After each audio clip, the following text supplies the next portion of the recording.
Honourable members, Madam Speaker.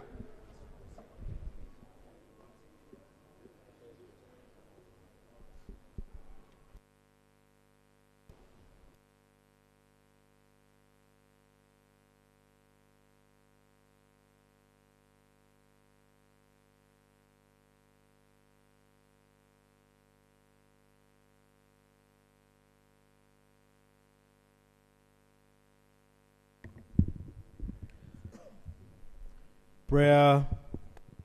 Almighty God, who in your infinite wisdom and providential goodness have appointed the office of leaders and parliaments for the welfare of society and the just government of humanity, we beseech you to look upon with abundant favor these your servants, whom we have been pleased to call to the performance of such important trust in this land.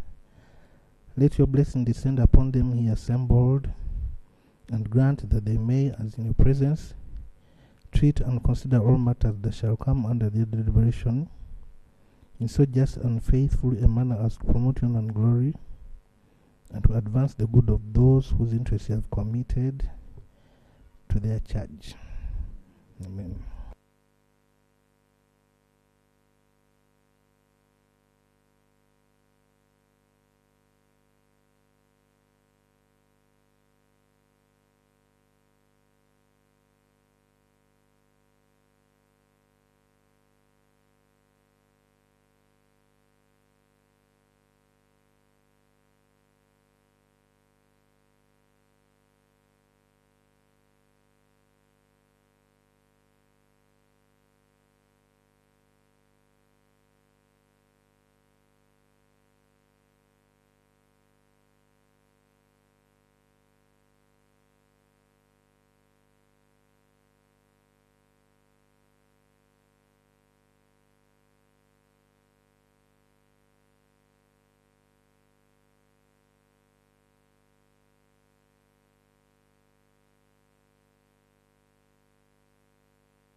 Item 2 on the order paper, communication from the chair.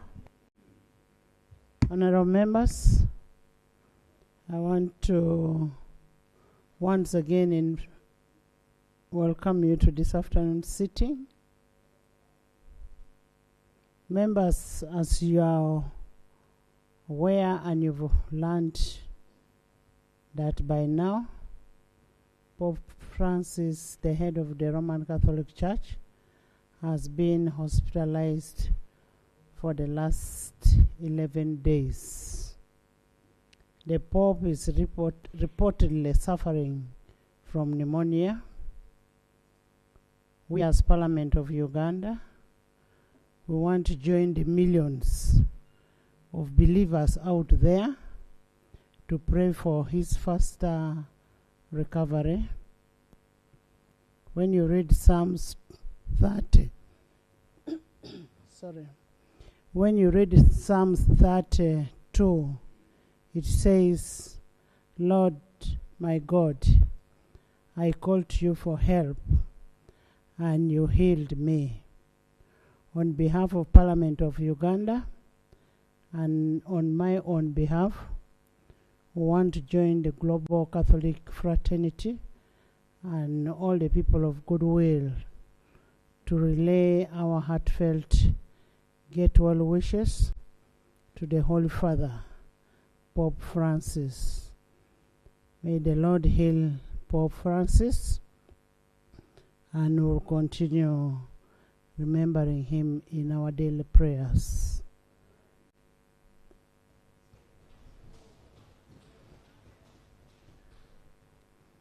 Honorable members, over the last few weeks, you must have experienced the unusual high temperatures and humidity in various parts of the country. This is a reminder that climate change is real. And unless we come out as leaders and take a deliberate mitigating measures, we remain at risk. We must invest in our time and efforts to ensure that we rescue the environment by conservation. Assuming in this house we have 556 members of parliament, if each of us at least planted 1,000 trees, there will have created some change. I want to urge the leaders that kindly be an example to others and ensure that we try our best to conserve the environment and reduce the humility that is there. I can see Mama Mabira. Mama Mabira, we need to do a lot. There is a lot of degradation in society. I want to thank you once more. And still, as I thank you, don't forget to pray for our Holy Father. Have a nice deliberation. Yes, Atkins. Thank you so much, Madam Speaker. As a Catholic, I really want to appreciate you for extending that heart of humility and kindness. The Holy Father is personally known to you, Madam Speaker. As a Catholic, I stand with you in prayer and the rest of the world for a quick healing and a complete recovery of our Holy Father. Having said that, Madam Speaker,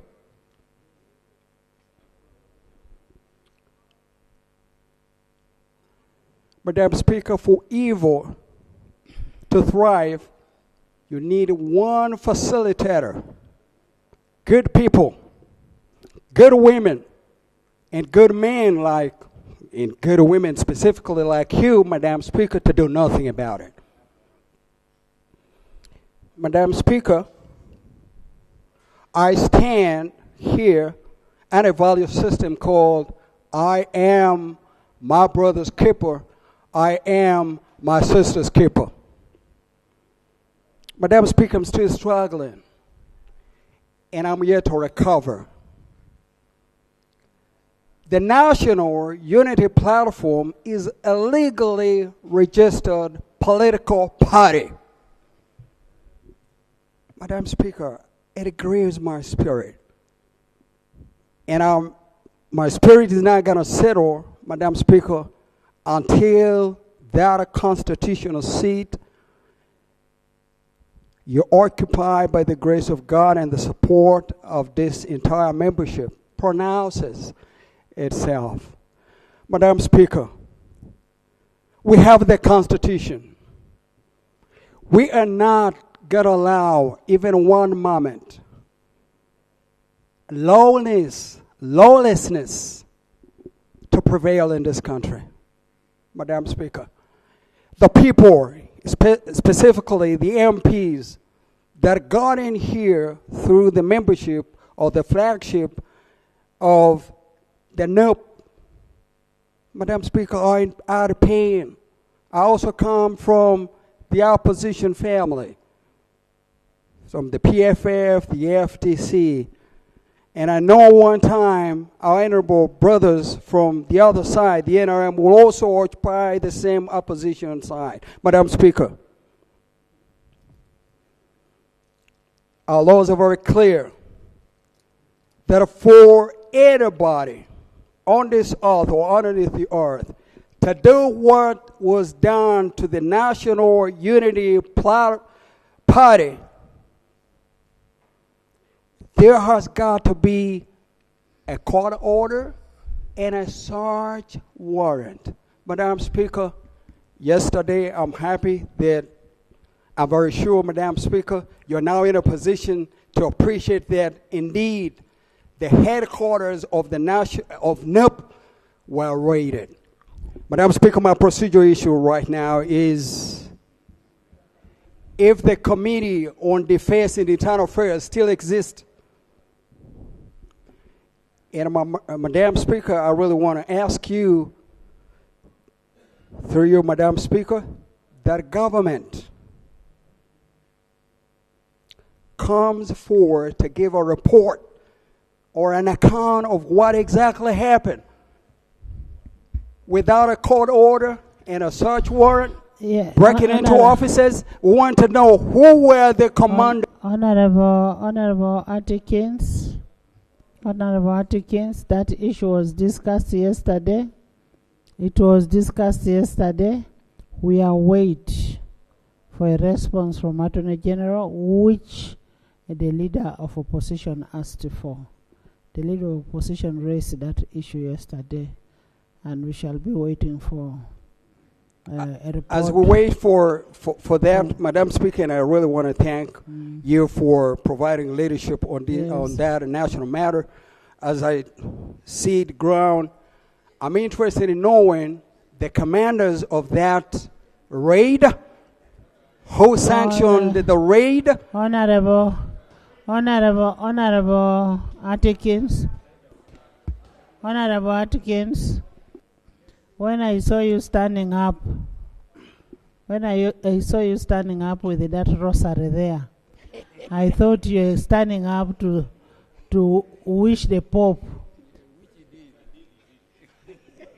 the best and quick recovery. Exactly, that's what I thought. Let me take my seat, Madam Speaker, by really thanking you for that. That is the point where I started from, wishing the Holy Father, your personal friend, and a father to all of us around the world, a quick healing and a complete recovery, Madam Speaker. But we want that a full account from government. Thank you very much, Madam Speaker. Thank you. Papa Francis, let me first hear from Francis.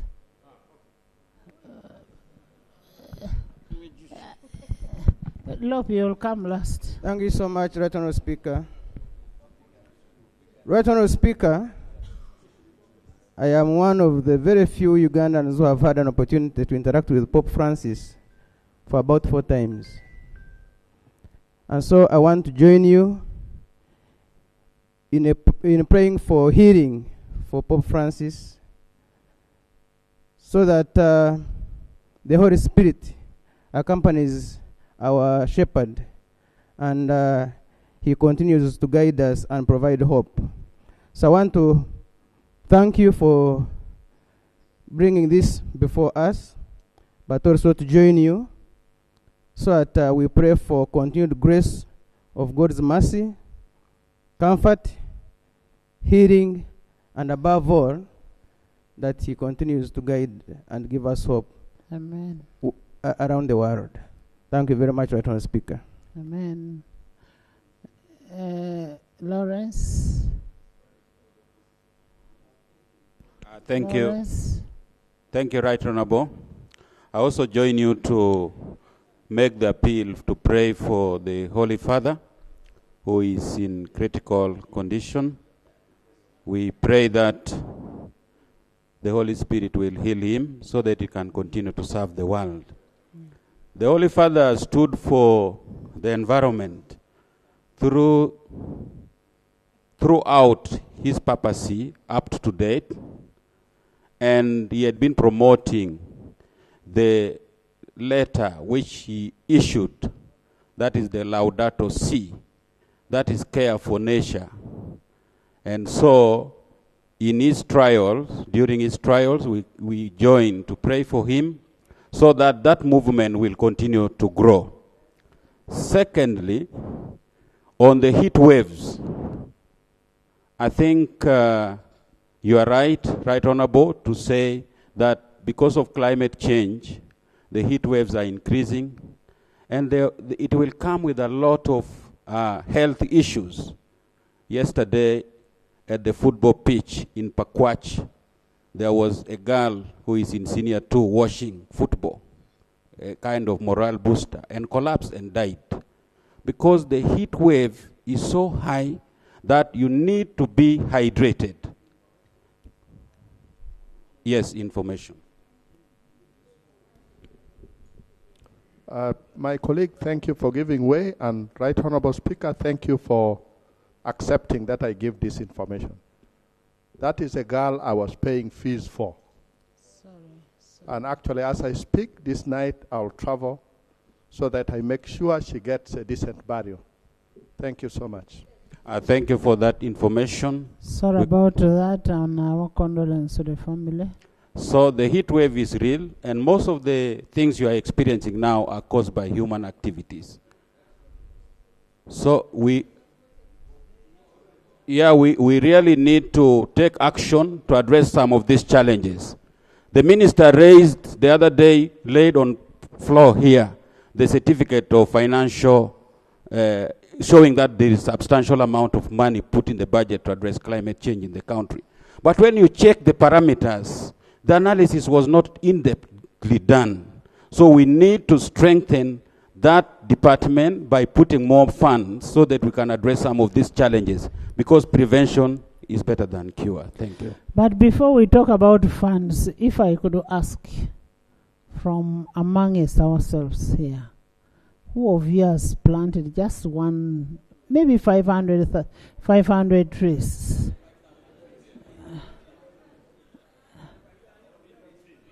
You get it, eh? So we need to do something to encourage the population outside there, to ensure that they plant trees. Thank you, Right Honorable. It is not only planting the trees for timber and so on. And we need to conserve the swamps and all that. But Right Honorable, I want to encourage members who are planting fruit trees. Fruit trees can still absorb the carbon dioxide, which can help to address climate change. So you may not necessarily plant trees for timber or poles, but even when you are planting fruit trees in your farms, it will help to address climate change in the country. Thank you, Chairman. Climate change. Yes, Mama Mabira. Thank you, Right Honorable Speaker. First of all, I join you in praying for the Holy Pope. And indeed, he has been an environmentalist. The world is all praying for his quick recovery. Secondly, Right Honorable Speaker, I also want to thank my colleague who indeed took note that the effect of climate change is real. We issued a statement warning the country of all the pending calamities as a result of climate change. You did challenge us, Right Honorable Speaker, as leaders. What are we all doing? We must lead by example. I just want to say, first of all, that His Excellency the President has been spearheading the crusade to conserve our environment, the trees, the wetlands, and indeed, we must follow suit. However, Right Honorable Speaker, as a government, as a ministry, we had really requested for a modest budget so that colleagues, the members of parliament, who are here, who are supposed to lead by example in their constituency, are provided with seedlings. The seedlings we used to give out to colleagues for themselves to lead by example, and even give to the constituencies, because that would have been the beginning of us participating, all of us. Unfortunately, that budget was slashed. Honorable Minister, when NFA was in a standalone, we used to get trees from NFA. You rationalized the NFA. You took it to the ministry. Now we want trees from you. NFA used to give us the trees. Right Honorable Speaker, it is the same staff we had in NFA who are going to operate under the ministry. It is the same supervision we shall have. The only challenge is that we need that funds to be available so that we can raise specific. Right Honorable Where Speaker, did the fund that NFA used to have go? Right Honorable Speaker. Right Honorable Speaker, I just stated that what was operating from NFA is what we have brought to the headquarters. That is the ministry. But we needed more funds to that effect. And your we are friend going wants to do to it. help you. But on top of that, Right Honorable Speaker, just a minute. Point of order. No. There's an order. Right Honorable Speaker, thank you very much. The budget is originated from Cabinet. And the Honorable Minister is a member of Cabinet. Parliament comes to appropriate what has been submitted. Is it on order for the Honorable Minister to come here instead of going to Cabinet? So that to then to lament. And even when they rationalized the NFA, they have never brought here a repeal certificate to know where the NFA is. Is she in order? I thank you. Honorable members, you know the budgeting cycle. And the minister knows very well the process of budgeting, and at the end of the day, NFA used to have funds and will always have funds, that department. The question is, where do those funds go? For us, what you want, what Ugandans want are trees. Is the environment to be conserved? You took it, have it.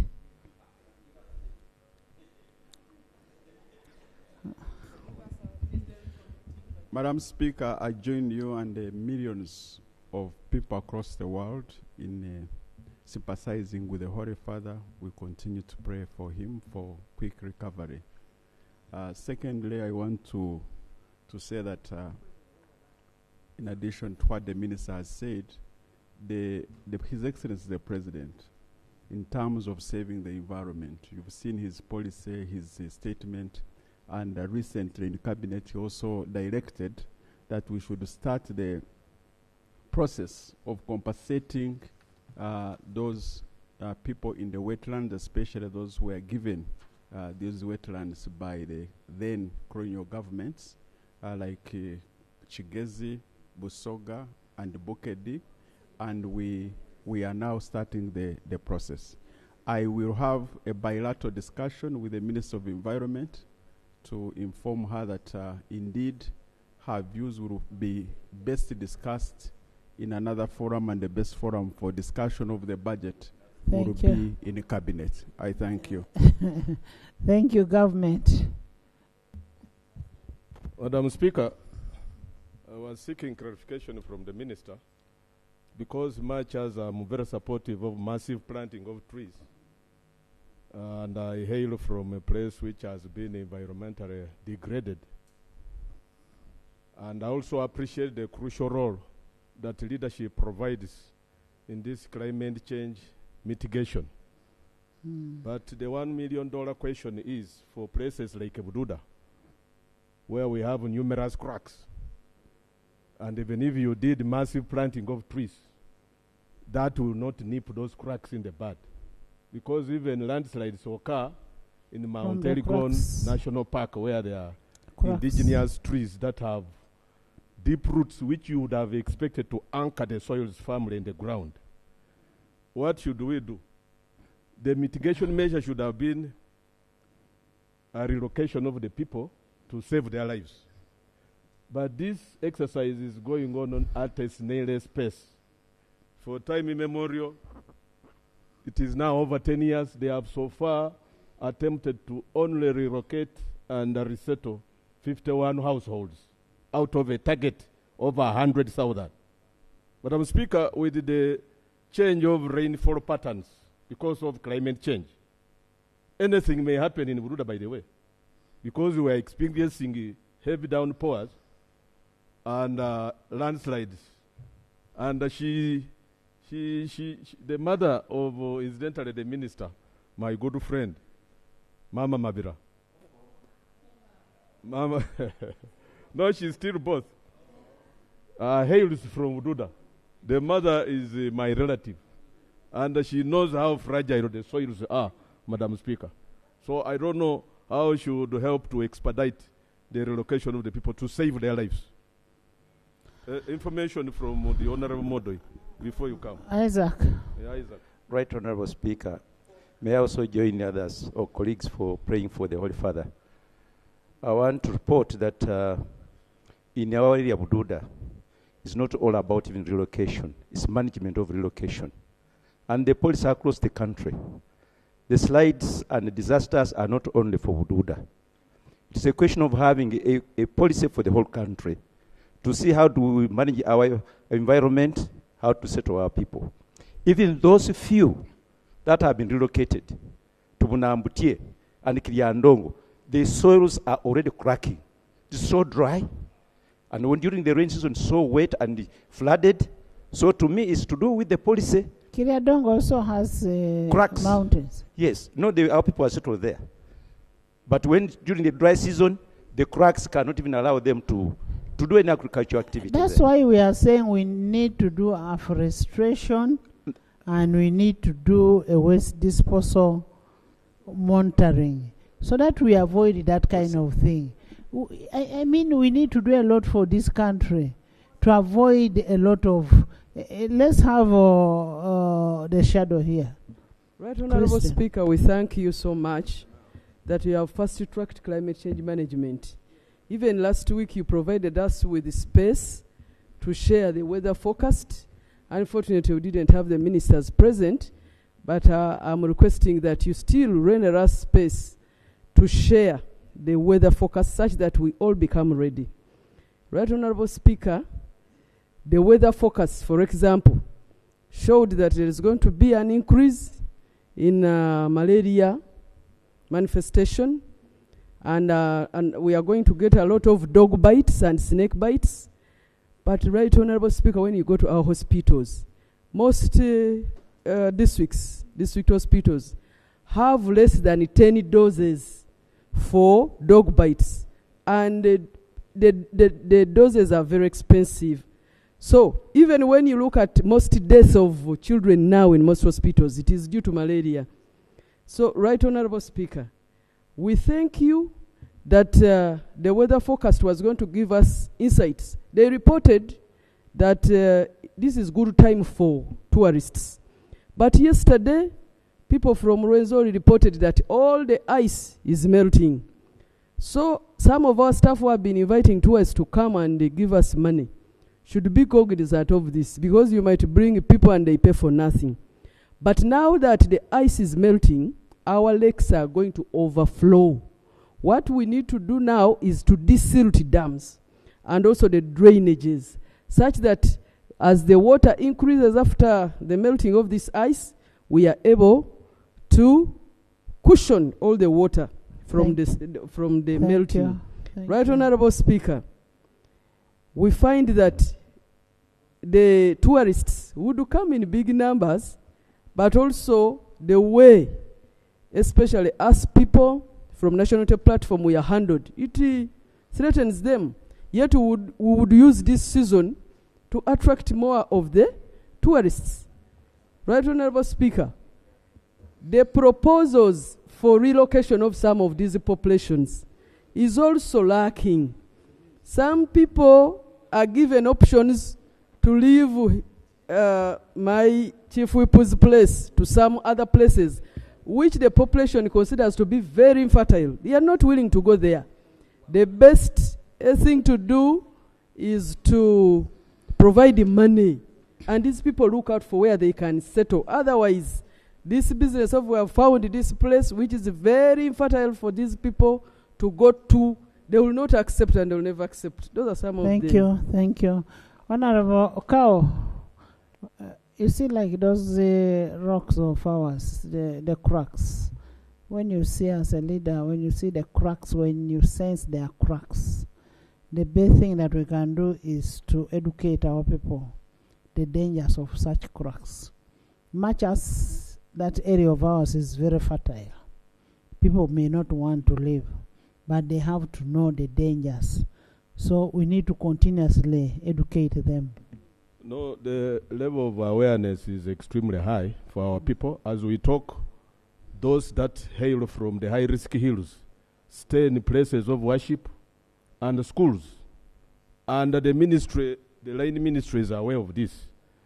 What our shadow minister of environment has just alluded to, the compensatory approach should be implemented fully. People are willing to be compensated and they relocate to wherever they so choose. Honorable Minister, but the process is very slow. What they are asking, what is hard with you giving somebody money and saying, go and get a place of your choice?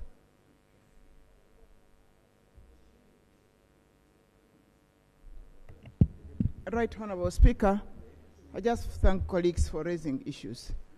Right Honorable Speaker, you are aware that the intervention in those weather-prone areas like my uncle's is being handled by the Office of the Prime Minister, and it is interministerial, not only the Ministry of Water and Environment. And two, Right Honorable Speaker, we would really all want to save the lives of our people. Sometimes what constrains us and what can be deemed to be like we are lamenting is the budget envelope we have with the other competing priorities. That is why my uncle here is saying the intervention is at a slow pace, not because it is deliberate.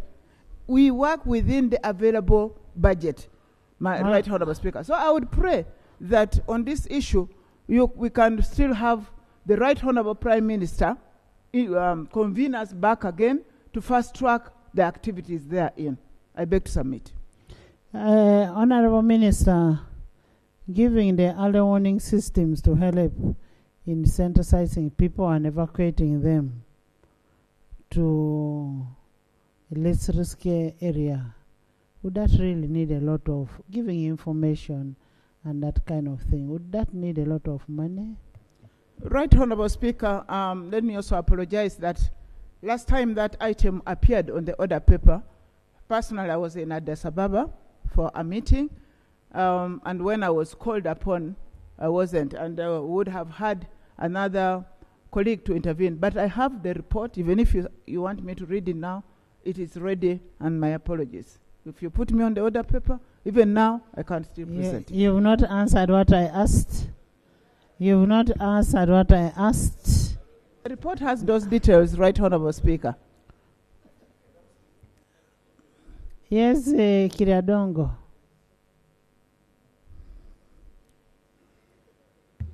Thank you, Right Honorable.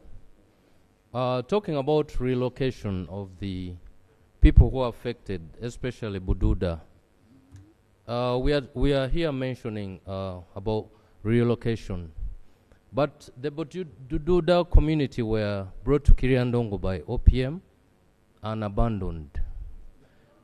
Yes, by OPM. Because as I speak right now, they promised to build 650 houses, but up to today we have less than 100 housing units for those people, and they have completely abandoned them, and they are suffering. No water sources, the roads are not graded. The district tells us they are not, it's not their mandate to take care of these people. OPM is just adamant. So if government is to relocate, we should really put a lot of pressure so that when they relocate these communities, they have to follow up and give them the care that they government, can we have the state? I'm off now. Government, can we have the state of the people who were relocated from Bududa to Kiriadongo or wherever? We want to know the state of those people in terms of, are there hospitals? Are there roads? Do they have houses? And if it means a committee going to see what is on ground, the committee should go and see what is on ground. Yes. Madam Speaker, can we get a statement on Tuesday next week? Let's have a statement, and we will have a committee to go to the locus. We will have a committee to go to the locus to see what is happening with our people. Yes, Chut, let's have Chut, then you come. Thank you, Right Honourable Speaker. In reaction to the issue of the heat wave, northern Uganda is the worst hit. And one of the contributing factors is the indiscriminate charcoal burning and charcoal trade. Before those, the charcoal would go in open vehicles. Now they're in box bodies, they cannot be detected. There is need to come up with strong regulations on charcoal trade in this country. And I request that even another committee goes and looks at the current situation, because it is not the people from northern Uganda burning it. There are people from outside. Secondly, on the issue of afforestation, it should not just be planting trees, but what type of trees we plant. We are cutting down mahogany trees, but replacing with pine trees. Yet a mahogany tree absorbs 20 times more carbon dioxide than the pine tree. That means even if you plant the pine tree, you will not address the issue of the heat wave.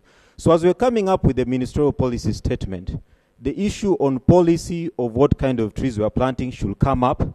And I recall in the 90s, there used to be a tree census. I don't know when was the last time or when we are going to have another tree census to know how many trees we have as a country.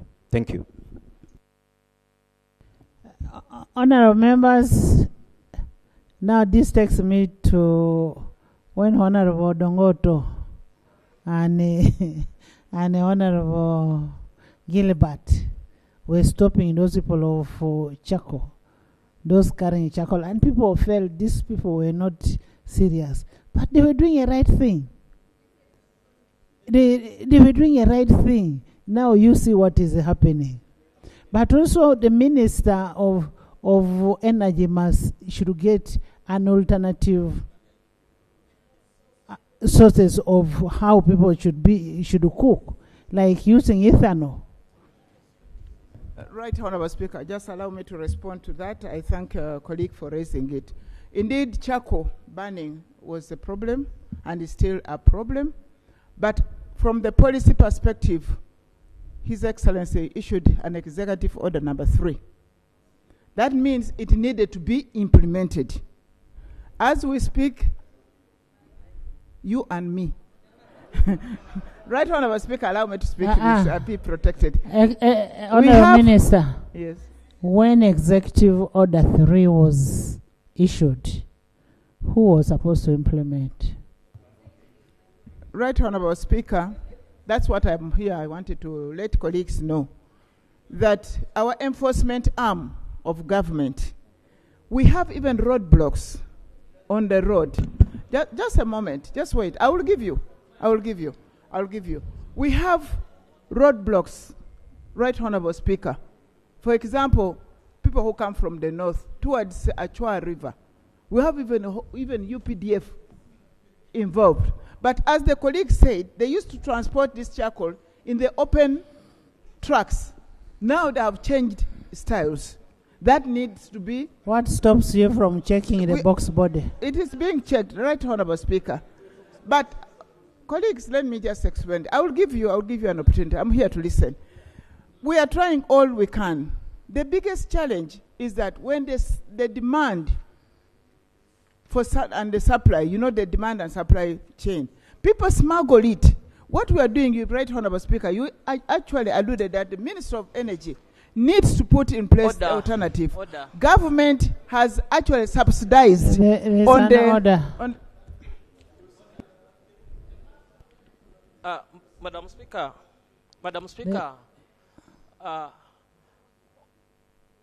the minister has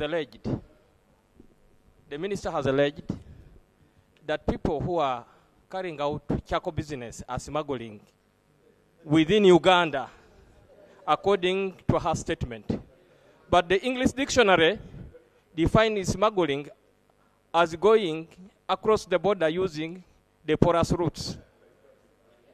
I don't know whether the minister is alleging that charcoal transportation in the country is smuggling. Moreover, it is a weakness of government where she is in charge of that docket for failing to enforce the regulations. So is the transportation of charcoal within the country a smuggling? Therefore, Madam Speaker, I don't know whether the minister is in order to use that word at this right time. Honourable members, we must move. Can I hear from Mulop? Right, Honourable Speaker, I'm glad we are talking a bit about the heat wave question. Meteorologists are telling us that temperatures have soared to 40 degrees Celsius, and they have told us to brace ourselves for even higher temperatures. The most affected areas are especially northern Uganda, and I hope government knows that agricultural production has been affected too. Yes, the heat wave is killing some people, as the examples we have had. People are collapsing and so on. Agriculture is being affected because crops are failing. Animals are dropping dead. Maybe government needs to come up with a comprehensive response to this matter so that we know how we proceed and people can be guided. Honourable Speaker, in the last 10 decades, our forest cover has been eaten up to 41.6%. That's the forest cover we have lost in the last 10 decades. And every year it keeps becoming deleterious. That's the reality before us. Government needs to help us understand what's the plan around these things. Because you see, these are man-made disasters that we see coming that we can impede. What's the plan around that? Finally, Right Honourable Speaker, I want to join you and this House in sending sympathies to the Holy Father. We pray that he recuperates pretty soon. I am not a Catholic, but I pride in the leadership of the Holy Father because I have heard him severally speak about injustice across the world, and that touches my heart. I've seen that same message trickle down even to our priests here in Uganda. Every so often you'll hear them talk about equality, talk about injustice, saying all of us should be equal before and under the law. And that's a critical thing, especially when it comes from our religious leaders. Some of the issues that Honourable Atkins Katusabe has been talking about, critical things that we do here, leaders under the Holy Father talk about. We pray and that they continue to talk about these issues. And we pray that he recuperates, Honourable Speaker. And finally, on that issue, when Honourable Atkins raised the question of, our headquarters being raised and so on, you rightly said we tasked the Attorney General and government to respond. Maybe we'll need to put a timeline to that. Whenever we don't put a timeline, government doesn't respond. With experience, whenever we put timelines, they are under pressure to come back to us. Maybe we need to do that. Thank you, Right Honourable. Thank you so much. Right Honourable Speaker, thank you very much. Last week I raised an issue concerning Makerere University, where they have spent 8 years without a Deputy Vice Chancellor, Finance Administration. And the process itself, they have been searches for 4 times, but they don't conclude. For some reason is that Parliament would wish to know if the matter is referred to the House Committee. Secondly, the academic registrar is now doubling as the Deputy Vice Chancellor academics, which is illegal. I have full information that a petition has been lodged to the Speaker's office. If it is true and it is in your wisdom, let the matter be referred to the committee, because these things would be fully examined. And now, because you had directed the ministry to bring a statement, they actually were circumventing what you directed, and they pretended as if they are now searching today. Would it be pleasing to you that you refer the matter to the committee, and the business down there be suspended, and give me a shortest about 2 weeks, so that this committee can really know why a university like Makerere can be there without a vice chancellor, a deputy vice chancellor, for 8 years? I so plead. Honorable members, I received a petition from Makerere University today. Do you want to say something? Yes.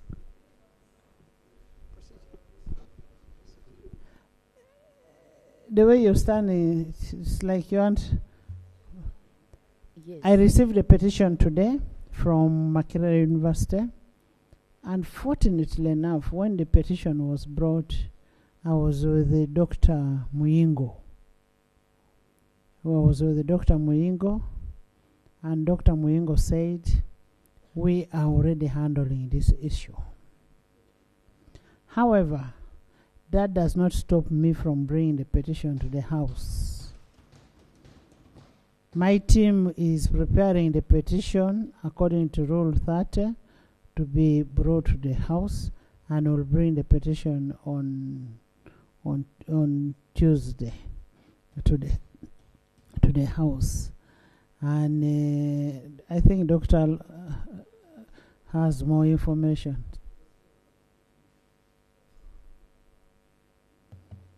Thank you so much, Right Honorable Speaker. And I thank my brother and the team for raising the issue of Makerere University. As we all know, Makerere University is our oldest university, and a university that is known international. And it is true what he has raised on this floor concerning the administrative challenges. And I want to confirm on this floor, Madam Speaker, that surely when an advert was made and the right candidate could not go through, there is still room for another opportunity. But for this specific one, I want to confirm, as my colleague Honorable Mwingo was with you this morning, that the ministry together with Makerere University, we are working on this subject matter. But nevertheless, we can still bring it and discuss it further on this floor. But otherwise, the ministry has taken responsibility and working on it. I thank you. There is a government wants to say something? Yes, a clarification from Honorable Elijah. Thank you. I wanted the Honorable Minister. I wish he could listen. Honorable Minister, Doctor, you said the rightful candidate did not go through. Can you clarify what you mean by that statement?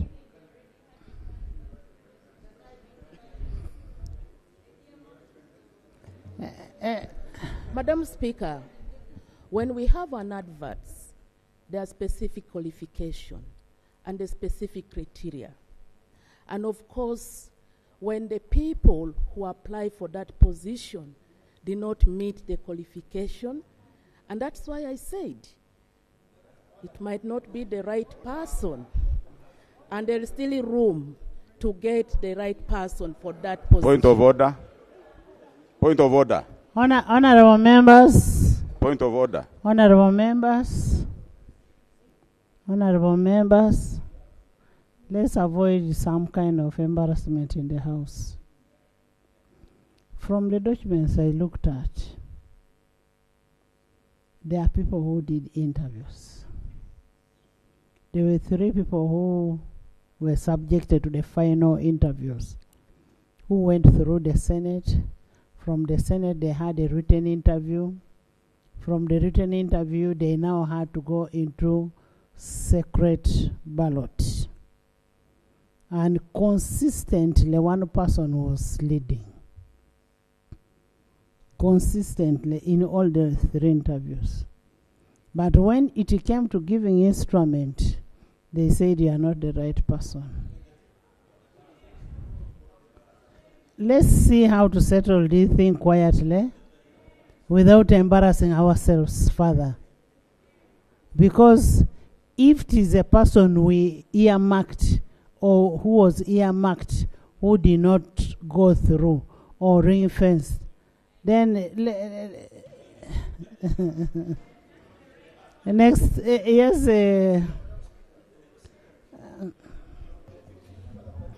You Prime Minister, as you come in, I also met. I also got a petition from Makerere University. There's a strike in Makerere University. There's also a strike in Kyambogo. Save for Honorable Musasisi, who acted on Makerere very fast, but there's still a strike in Kyambogo. So look at all these universities and see what you can do best and how you can handle the issue. Right, Honorable. What we want is a solution. Right, Honorable. Yes. Excuse me, you don't switch Madam on. My Speaker. son, don't switch on. Madam Speaker. There is also Gulu. Madam Speaker, as you have guided, as government, we are going to look into the issues which has been raised by the honourable member about Makerere and the strikes. But I also wanted to use this opportunity because members raised very serious issues regarding the environment, especially banning of selling of charcoal and others. And the government has a number of initiatives to have alternatives in this regard. I wanted to request, Madam Speaker, if it pleases you, that we can come up with a statement next week to update the House on how far we are going so that we can have an input from this. So I wanted to request that next week we come to On update heat the House waves. on alternatives, because the issue of environment is so serious that this House needs to continue being updated, but also debating this matter. Yes. Let's have a statement next week, and we see how best we can mitigate whatever is happening on issues of heat waves and the issue on Madam Disaster. Honorable Abe, our people you transferred from Bulamboli were allegedly dumped in Kiriadongo. They don't have houses, they don't have latrines, they have nothing. So we also want a statement on what you've done to our people in Kiriadongo. And a committee will go together with you to visit the locus and see what is happening with our people. Yes. Next item. Item 4 on the order paper, laying of papers, the Education Service Commission Annual Performance Report for the financial year 2023-2024. Honorable members, Article 168(4) of the Constitution of the Republic of Uganda, 1995, and Section 8 of Education Service Act 2002 requires Education Service Commission to report to Parliament annually on the performance of the functions of the Commission. And pursuant to Rule 31 of the Rules of Procedure, I will now invite the Minister of Education and Sports to lay the report.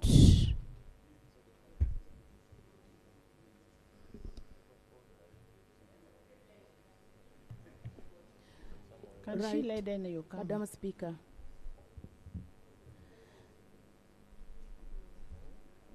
Yes, please lay. Right Honorable Speaker and honorable colleagues, I beg to lay the Education Service Commission annual performance report for the financial year 2023-2024, I beg to lay. Thank you. Pursuant to Rule 32.5 and 189 of the Rules of Procedure of Parliament, the report stands referred to a Committee of Education and Sports for consideration and report back to the House. Aisha. Thank you so much, Right Honourable Speaker, for giving me the opportunity to raise this matter under point of privilege. Right Honourable Speaker, first I join colleagues in wishing the Pope a quick recovery. But, Right Honourable Speaker, even us as members of Parliament, we are not sure whether we are safe. This morning, we saw someone who set herself on fire in front of Parliament. I expected that was supposed to be... Was it herself or himself? I am not sure whether it was her or himself. I didn't see very well the face because the trouser is not enough to tell. But he or she was putting on a yellow trouser. Right Honourable Speaker, I expected this matter to come in your communication. It brings a lot of questions. What was the intention of this person that left his home to come and set himself on fire in front of Parliament? What was he expressing? Did he communicate anything? Is it an attempted suicide?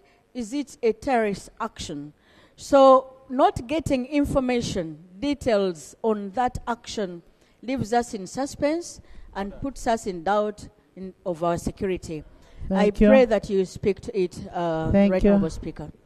Honourable Aisha and Honourable Members of Parliament, I strictly communicate what comes within my knowledge.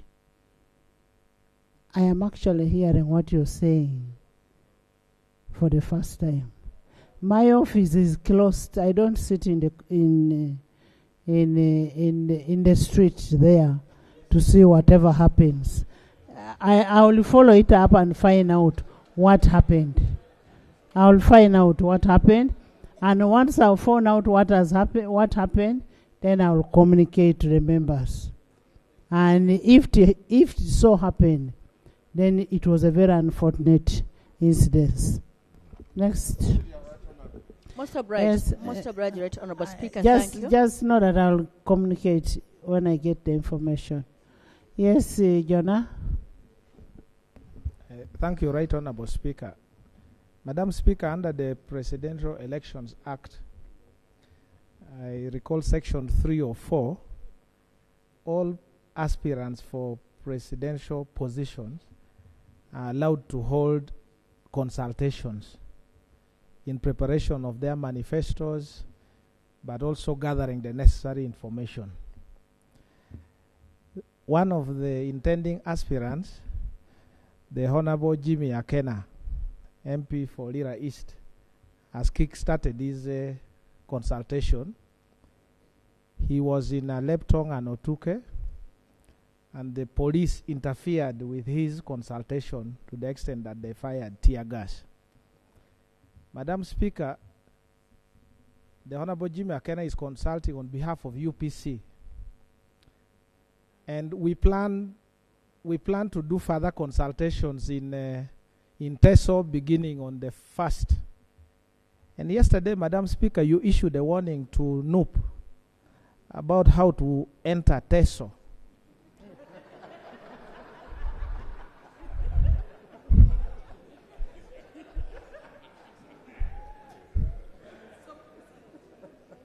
And now we are getting worried because the people of TESO have invited us to go there. But yesterday you said certain things will not happen. Please go to TESO, but don't bring our old men to parade in town. They can die on here, and you'll have no answer for it. Go to TESO. It's very free. You're very free. Yes. Thank you. So UPC is everywhere. So, Madam Speaker, this question I wanted to ask the executive, because the main point is that the police has started interfering with the right of presidential aspirants.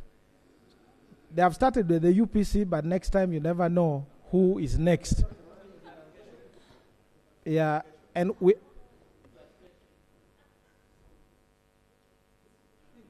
From TESO. Thank you. Thank you. The interference was not in TESO, it was in Lango. Yeah. Thank you, Honorable Jonah. We are aware NRM and UPC are in alliance. As the marriage actually collapsed, in bed together. Yeah, they're in bed together. As there have been problems in the marriage, what is causing all this thing here?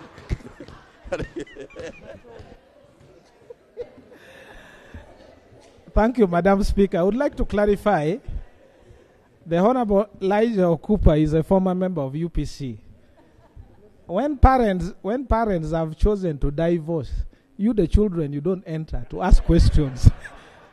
So please note that the UPC is making consultations, but we wanted guarantee from the executive that the law allows aspirants to consult in preparation for their manifestos. And there has been interference. A potential presidential aspirant for GEMA is here. Yes. Madam Speaker, I respectfully ask. Presidential aspirant for GEMA on issues of UPC and NRM. Don't go into it because they are one and the other. I'm just giving information on matters of the law. Honorable Jonathan, actually the law says a year before the nomination, people who intend to contest can actually engage in consultations. So I, in addition to what you are saying, I hope they get to know that is actually a legal command. That's the information I wanted to share. There is another information from But I'll be a presidential candidate in the coming years, not now. Nalebtong. Thank you, Right Honorable Speaker. Right Honorable Speaker, on the issue that was raised by my brother, Honorable Jonathan, about the UPC team in my district of Alebtong, the information I have, which I would like to give, is that we had challenges. The UPC team were not following the guidelines which were issued by the IGP. And I'm talking about what I have, which was issued in the letter. And these are all our people. So what caused the tension was majorly because the guidelines which were issued were not being followed. Otherwise, whatever went on in my district was largely peaceful, except on 2 incidences, which was about failure to follow the guidelines. Thank you. That is the landlady talking. That is the landlady. Yes, Honorable Jonathan, can you finish? Thank you, Madam Speaker. I wanted to take information, then I conclude. Thank you very much, Madam Speaker. Madam Speaker, the information I wanted to give is that in 2016, in the case of Honawama Mambaba's against His Excellency Yoweri Kaguta Museveni, Supreme Court was very clear on that aspect of consultation by those who intend to be candidates, presidential, and even gave the guidelines on how it must be done. So I invite and implore our colleagues who intend to contest as the presidents that you look at that particular provision and then read the guidelines. Yes, and read what the Supreme Court said as far as consultations are concerned, so that you get to know the guidelines on how Supreme Court guided on that particular aspect. And in that way, we shall avoid all these fights that we are talking about. Thank you. That's the information I wanted to give. Thank you. Madam Speaker, thank you. I thank colleagues who have provided useful information, and I disregard the ones that are not useful. The ones that are not useful. So I kindly ask, Madam Speaker, that the executive answers to this question to reassure the country and all potential presidential and even other aspirants that their right to consult and prepare their manifestos are guaranteed. If there are any guidelines issued as alleged, that guideline must come to Parliament here so that we can check to see it conforms to the spirit of the law that we passed. I thank you, Madam Speaker. Thank you. Government. Madam Speaker, I want to thank the Honorable Jonathan, a member of the UPC, for raising that concern. And on behalf of government, we want to assure you, as you already know, that government will continue to guarantee the rights of every Ugandan as long as you are working within the law. So if the UPC candidate is operating within the law, we will and we shall protect their right.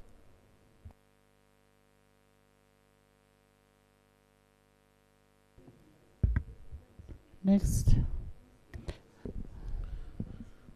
Item 7 on the order paper, bill second reading. Honorable members, I want you to bear with me. There is a bill, not a very long bill, but the minister would love to leave early. We could dispose of that bill, then we come back to the normal to the other item.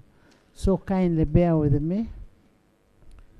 Item 7 on the order paper, bill's second reading, the Human Assisted Reproductive Technology Bill 2023.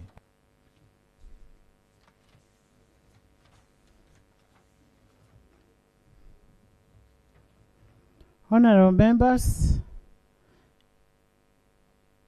as you may be aware, parenthood comes with numerous challenges, some of which are related to fertility and reproductive health.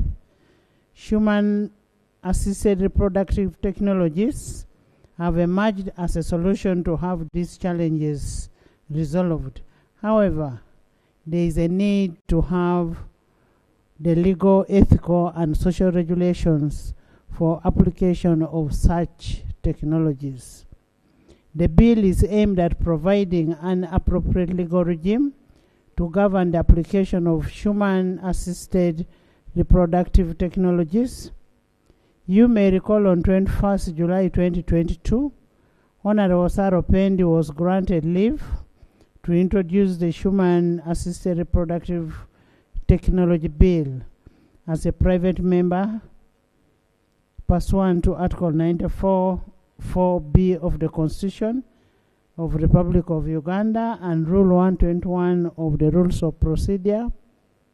She tabled the bill for the first reading on Tuesday, 5th March 2023, and it was referred to the Sectoral Committee on Health in line with the Rule 129(1) of the Rules of Procedure. The committee is ready with the bill and ready to report. However, before the committee reports, the Minister of Health will first move a motion to that effect.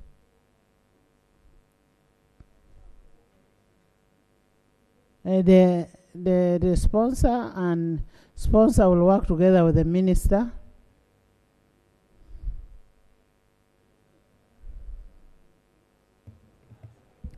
Thank you so much, Madam Right Honorable Speaker. Right Honorable Speaker and colleagues, as you have been told, I want to thank you for accepting this bill to come before because of the reasons that have been mentioned. Right.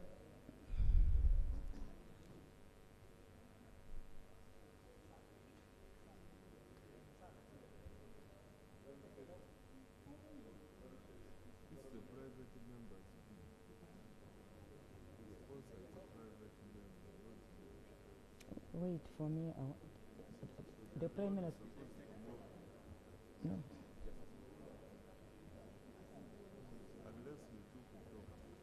No. She's the one who has called me. That's what I wanted to say.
Honourable members, before we get the minister, the AG has an opinion to that effect.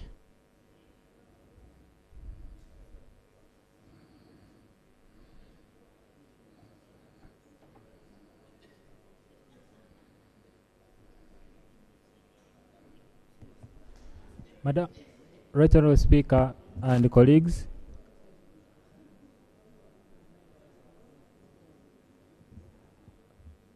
Right Honourable Speaker and colleagues, the Human Assisted Reproductive Technology Bill has been called.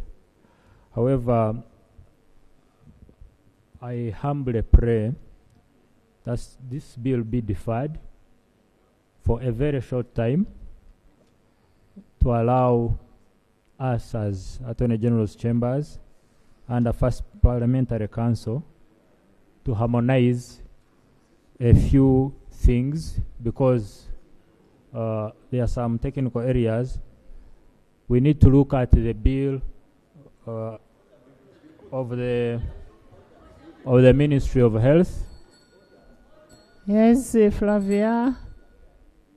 Thank you very much, Right Honourable Speaker. Right Honourable Speaker, we are not going to sit in this Parliament as members of Parliament who have an order paper, who have various bills that are always introduced to us in time, and are very ready to look at the work that we have to process in Parliament, and then we have a whole Attorney General coming here informing us that they are very unprepared in their team to be able to listen to a bill at a second reading, as if they never knew that there was a bill that was going to be presented. Is it in order for the Attorney General to display his levels of recklessness, unpreparedness?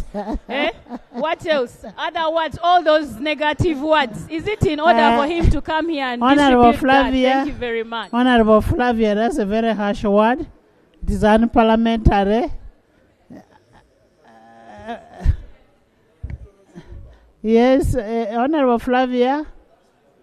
Honourable Flavia, you've just said the very harsh word that I can't mention it.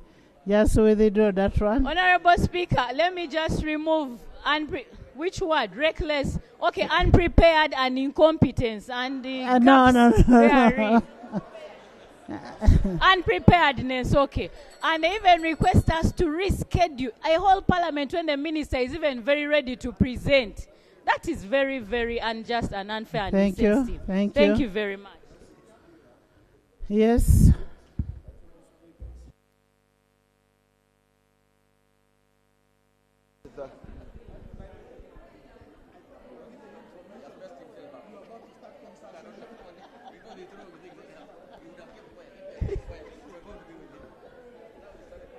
Right on the Speaker. Procedure.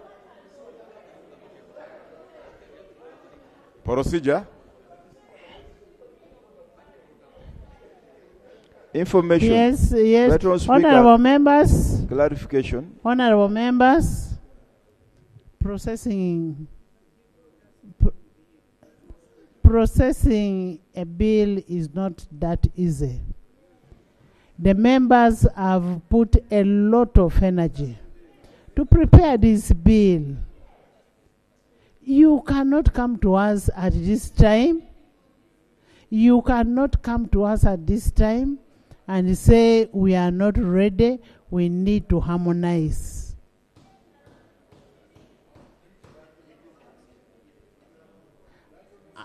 I am, honourable members, when I look at the number of persons who were consulted on this bill, look at the bill itself. It will show you the kind of people who were consulted, including Mulago Hospital, the Women Hospital, all those kind of people were consulted. If I am giving you time, because this is a simple bill, and this bill was drafted by senior doctors, gynos. Can I have the bill tomorrow on the order paper? Madam Chair, permit me to clarify to the House.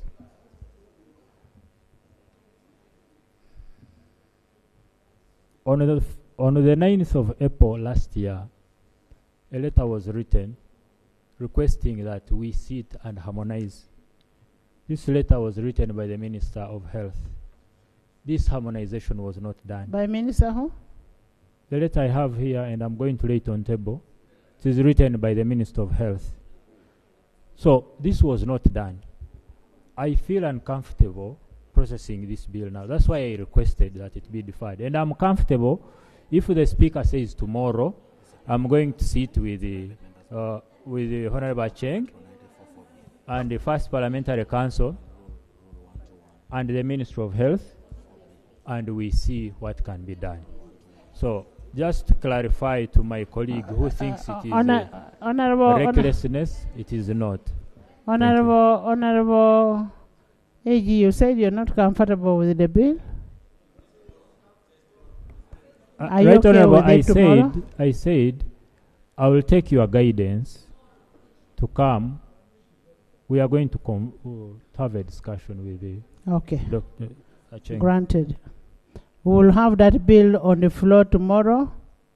And Honorable Sarah is just exercising her constitutional mandate under Article 94, 4B of the Constitution of Uganda, and Rule 121 of the Rules of Procedure. I mean, if you don't show a sign and come and do reconciliation with a private member, what do we do? Should we stop working because you're too busy? We can't. Thank you so much, Right Honorable Speaker. And I want to thank you for the patience and the guidance. Right Honorable Speaker, I remember I appeared before you and the Honorable Saro Pendi. You advised us that we should wait for the Attorney General, and because of the reasons that you had given in my case, and we waited for the Attorney General, and the Attorney General, we are on your advice that me, as a Minister of Health, private member, and Attorney General, as you have guided, we sit, we reconcile. Even we are not consulted in all of this. We are not against the bill. We are not against the bill. We are only going with the Attorney General per the Speaker. Right Honorable Speaker directed me and Sarah to consult with him. So what is Honorable Pendi? So we agree, Honorable Pendi, we have been waiting for the Attorney General. He is here. So the three of us, we are going to meet and we finish. Go.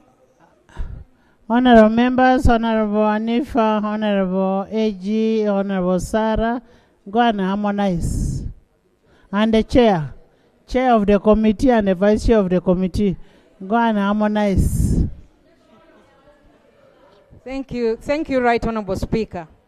Right Honorable Speaker, it's okay to harmonize, but I'm also aware that the Committee of Health invited various stakeholders, including the Ministry of Health. So since you have guided that we have this bill tomorrow, it is okay with me. I think we'll go and reconcile and get back to you. But I know that the team did an excellent work, Right Honorable Speaker. And when you look at the committee report, yes, they agree with most of the provisions that we actually have in that bill. You want to debate in anticipation? No, I'm not debating. I'm just informing No. Go. Thank you, Right Honorable Speaker. Go and do it.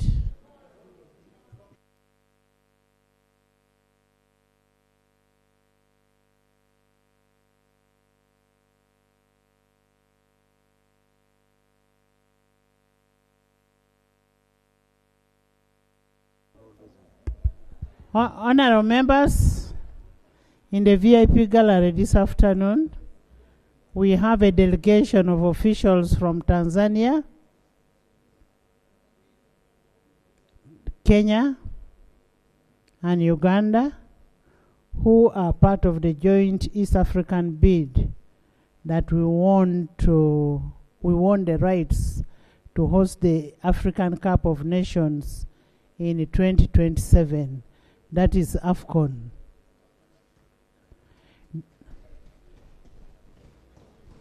They include Honorable Kabudi, the Minister of Information, Culture, Art and Sports of United Republic of Tanzania. You're most welcome, Honorable Minister. The Mr.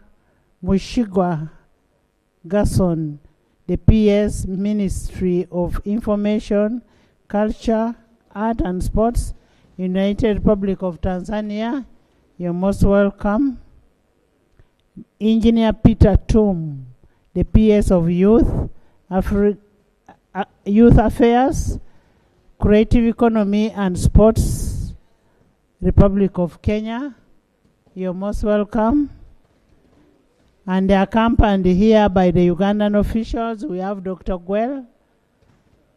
You are most welcome. They are here on a courtesy visit. They've been brought here by Honorable Gwang Peter, the Minister of State for Sports. You're most welcome. Join me in welcoming them. Honorable Ministers and the PSCs, you're most welcome to Parliament of Uganda. And we want to thank you for the work you're doing for AFCON. And Uganda is always home. You're always most welcome home. And we wish you well in the preparation of AFCON 2027. Honorable Minister.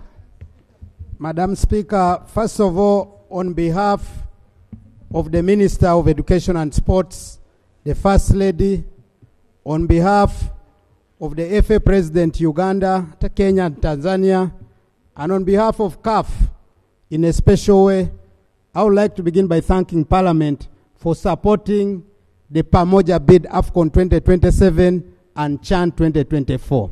Colleagues, we have just concluded a very important meeting here in Uganda under the invitation of CAF. CAF is the Confederation of African Football.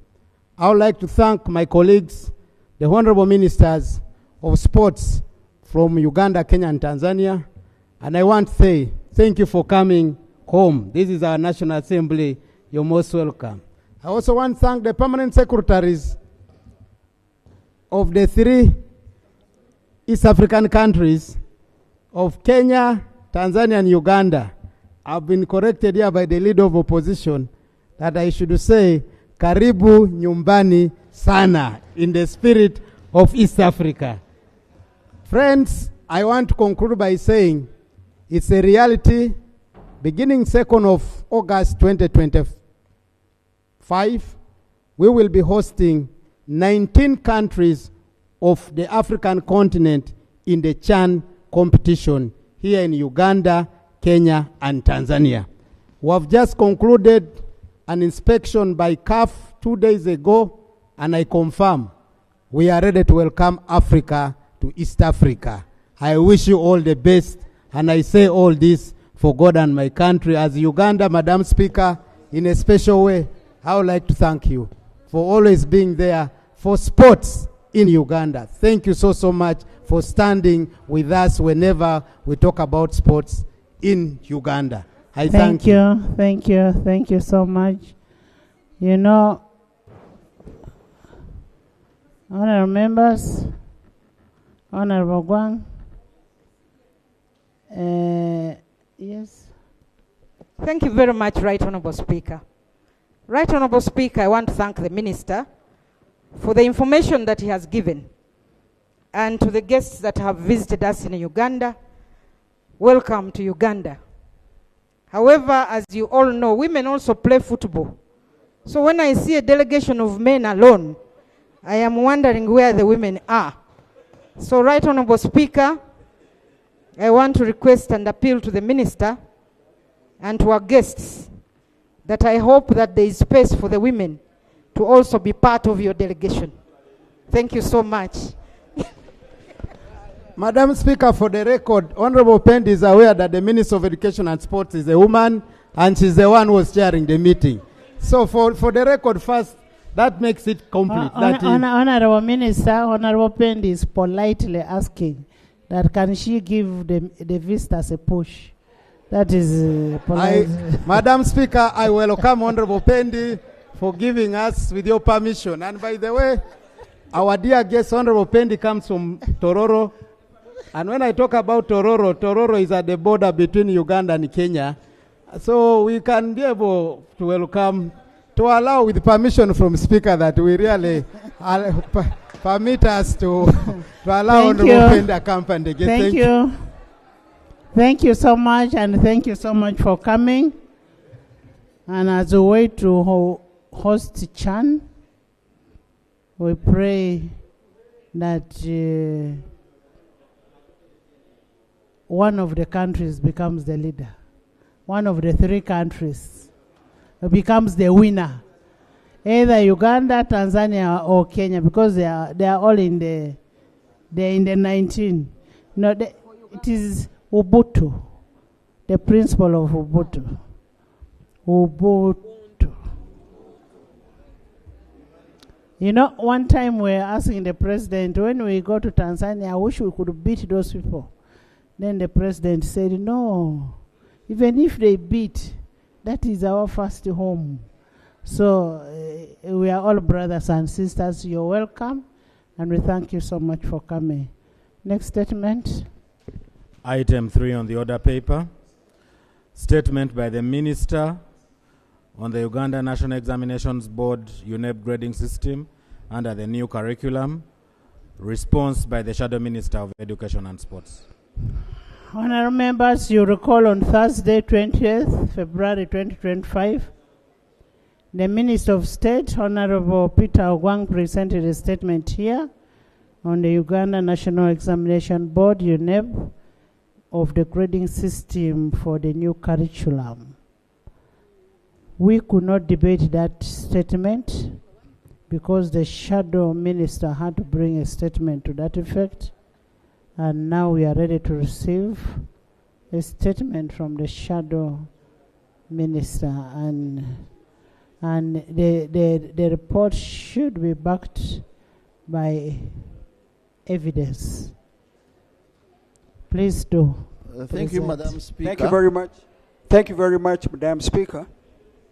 Last Thursday, when the Prime Minister was responding to national issues, Madam Speaker, you're aware that you had granted me permission to raise an issue about the Kikorongo Pondwe Road.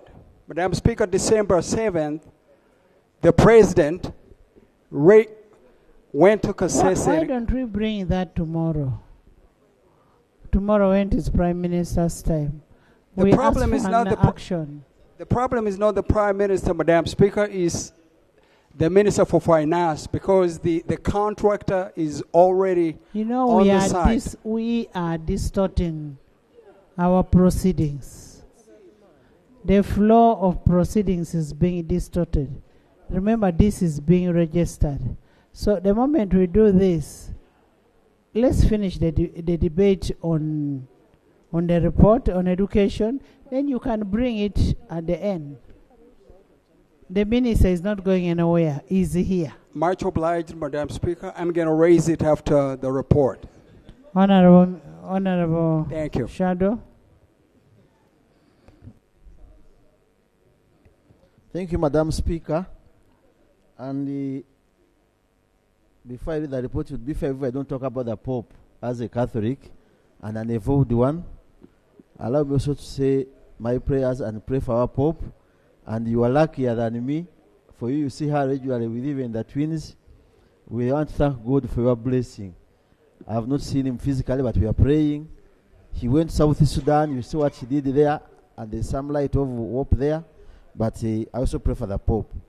Madam Speaker and honorable members, allow me to read this statement from the Shadow Minister as the speakers are giving me this space.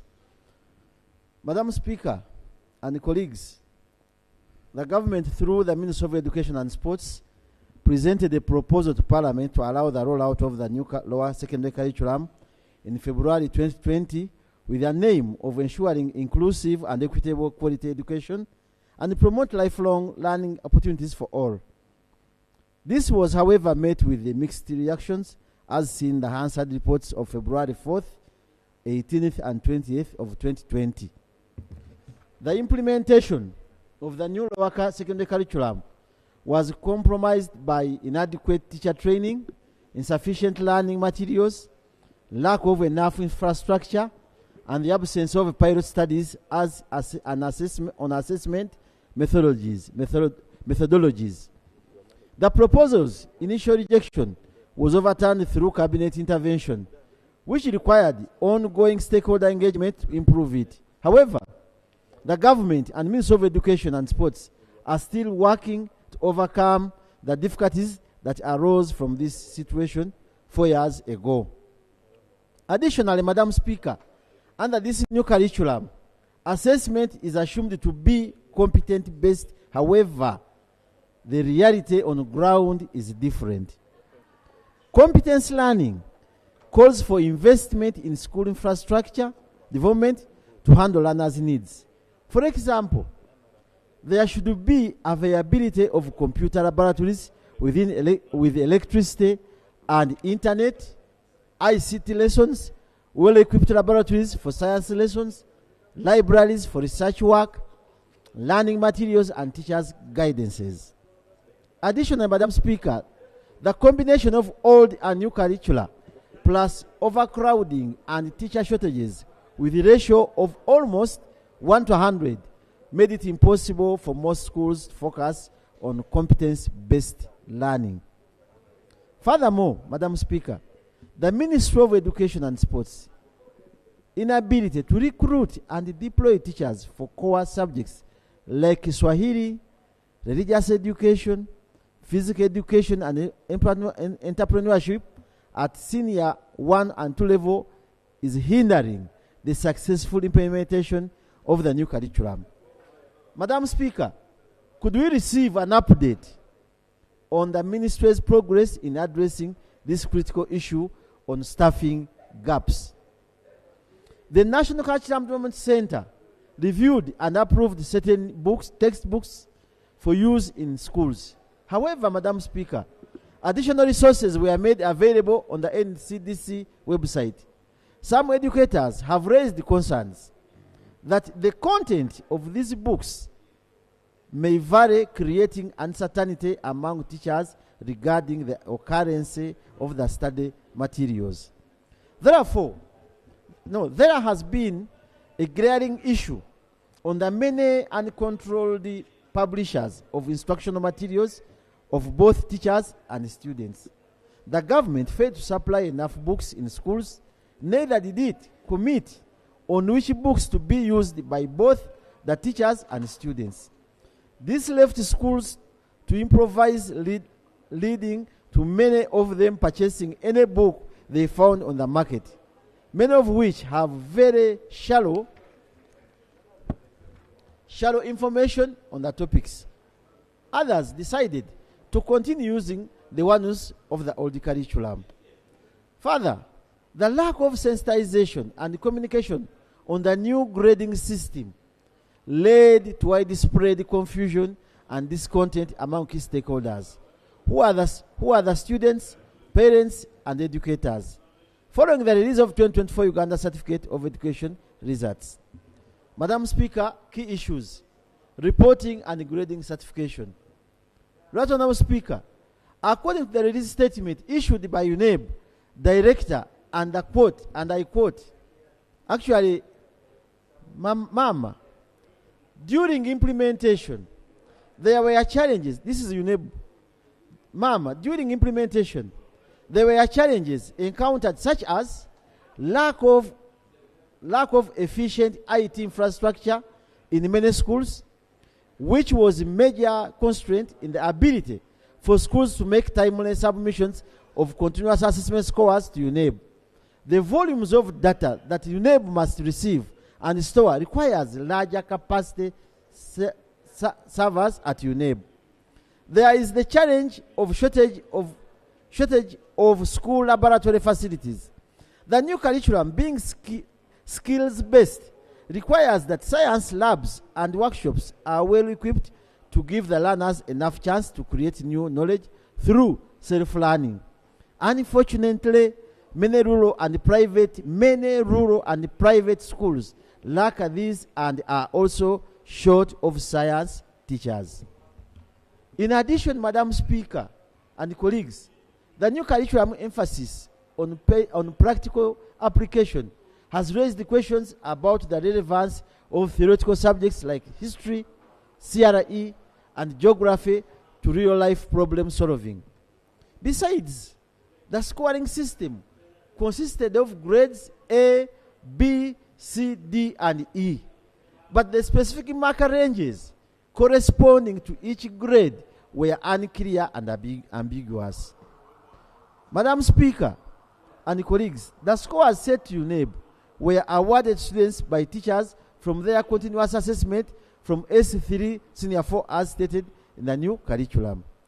Please note that the requirement for schools to print the Uganda National Examination Continuous Assessment Observation Checklist for project work assessment raised the concerns about feasibility, particularly for schools with large numbers and those in remote and hard-to-reach areas. One wonders how schools with thousands of students were supposed to print out these 12-page forms for every learner, every subject. It's worth noting that a ream of papers priced at 25,000 is only sufficient for 44 students. This results in additional expenses for larger schools, which are then passed on to parents, contradicting the government's policy of free education. Furthermore, educators have, actually, Madam Speaker, on this issue of reams, the form that was given was 12 pages, and a school of 600 students had to spend at least 16 million on reams alone, leave alone the printing expenses. But we shall see that. Furthermore, Madam Speaker, educators have expressed concerns regarding inadequate training on utilization, this checklist, which raises questions about the reliability of the assessment results. The evaluation of learners' values, including teamwork, attitudes, morals, and respect, was expected to be a key component of their assessment, but this is not reflected in their scores. How was this measured? The correction and transmission of continuous assessment marks to UNEB for the 20% assessment component posed significant challenges for many schools, which lacked essential infrastructure such as computers, electricity, and internet connectivity. This raises concerns about the accuracy and the reliability of the compiled marks. Credible sources indicate that certain schools awarded marks to students who did not complete project work, raising concerns about the integrity of the results, especially concerning the absence of UNEB's oversight. Can UNEB provide evidence of project work? The fact is, it is not possible. Do schools have storage facilities for project work? It's worth noting that the UNEB application collapsed in September 2024, resulting in significant concern, especially with the alternative method of assessment, in bracket AMIS, being introduced.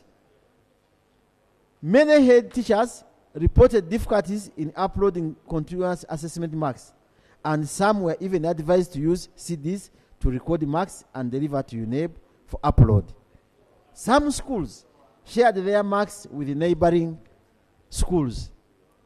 It's unclear whether the UNEB app was under test, but the collapse suggests that the system may not have been fully prepared to handle the volume of users or data.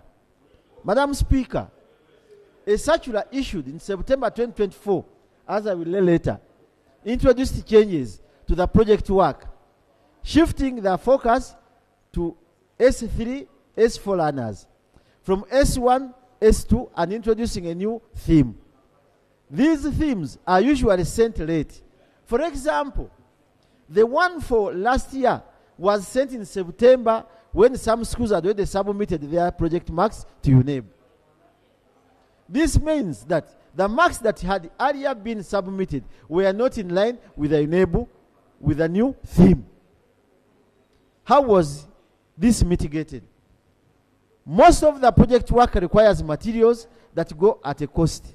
For example, ingredients to make soap, threads, fibers, and bottles, among others. This calls for a financial burden on the parents, guardians, since these materials are no longer free, especially to town schools. Reproductive Speaker, in Kampala City, which is within the proximity of UNEB, training of teachers on project work assessment was done after the submission of results to UNEB. This means that teachers trained learners on what they did not know themselves. It should be noted that UNEB did not supervise the process of project work, neither did it send supervisors to check the final product of the students' work as observed with the art assessment in the old curriculum. Yet, it's an examination that carries 20 of the final mark. It only sent a checklist for the scores. Students were expected to prepare records explaining their activities of project work by school cameramen, and these videos were kept at school. One wonders if there is evidence of these videos in schools or at UNEB. With the rampant examination malpractices, as reported by UNEB, many times sponsored by the teachers, how credible are the results of project work, which is a standalone paper on the passive? Many schools are complaining that some of their students had very good project by UNEB standards, but they were given low grades ranging from B to D. It is unfortunate that parents cannot access scripts, but those who marked have a long story to tell. Project work also has a component of dissemination where a learner is supposed to publish a project report through newspapers, exhibition, magazines, or library. How then does this report reach UNEB for assessment? Madam Speaker and members, it's worth noting that the marking exercise was disrupted by examiners boycotting over low pay and heavy workload, leading to recruitment of new examiners who may have lacked experience or training in the marking process. How can Ugandans trust the competence of these examiners? Madam Speaker, the question is, how did UNEB get 20% to add up to the 80 where there were no inspectors for project work from schools? Did UNEB just award the scores? Is there evidence of project work in schools? Certification. As part of the new lower secondary curriculum, the minister promised dual certification, UCE and DIT. However, the implementation of DIT was halted midway. Madam Speaker, can this House be updated on what is being done to realize this dual certification? Senior 5 selection criteria. Students under the transitional program in 2023, in addition to the many who got result 2 and 3 under the new curriculum, did not qualify for UNEB certification. Can this House be updated on the fate of learners who were declared failures and what plans the Ministry of Education has for these students. Actually, Madam Speaker, I raised it here, and thank you for giving me that room.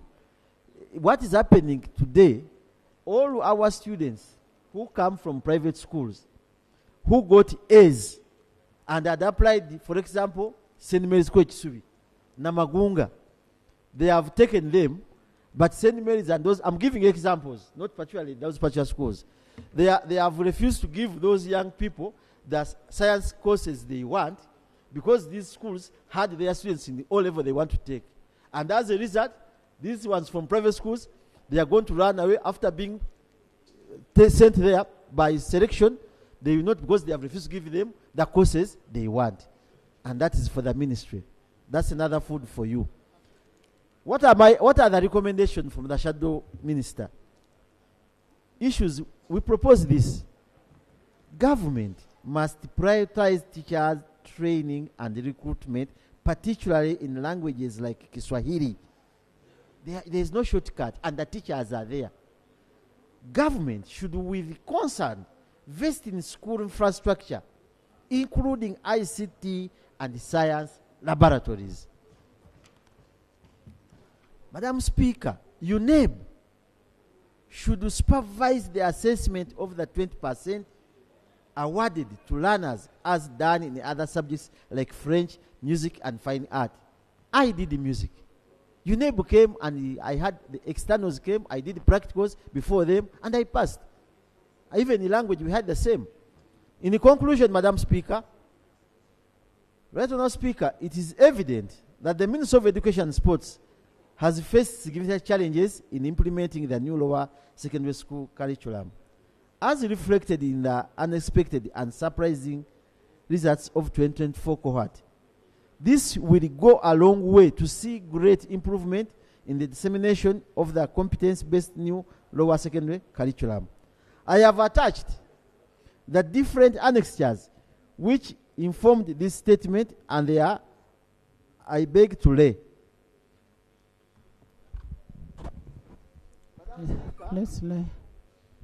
This is the statement of release. No, the statement of release of results of UCA under the competence-based curriculum, where UNEB gave its own evidence that they had challenges in correcting the 20% and competence-based. I beg to lay. Madam Speaker, this is the statement. What is that you have laid? What have you laid? This one, I want to read this, Madam Speaker. Statement of release of results of the 2024 Uganda examination certificate of education UCE examination under the competence-based curriculum. This was for UNEB, but because I have referred to it in my statement, I want to, it is an extra, I want to lay. Okay. Then I talked about challenges they faced by Uganda National Examination Board continuous assessment observation checklist for the project. This is a document of 12 pages, which was supposed to be filled by every child, and it is believed that it could not work out because a school getting copies for every child, it was very costly, and as a result, they must have used some methods to move and get marks. I beg to lay. Then, Madam Speaker, this is the Uganda National Examinations again. Continuous assessment observation checks list. This one must be photocopied, I think, every day for every child. Every day. For every child. And you can know the expense it requires. I also beg to lay. And Madam Speaker, I want to thank you for giving me this opportunity. But otherwise, we need, there is no going back. But how do we correct the challenges you have in the new lower secondary school curriculum? You see, the fact is, Madam Speaker, children failed. And if they fail, we must address the challenge as Parliament and as government. Madam Speaker, thank you. Thank you.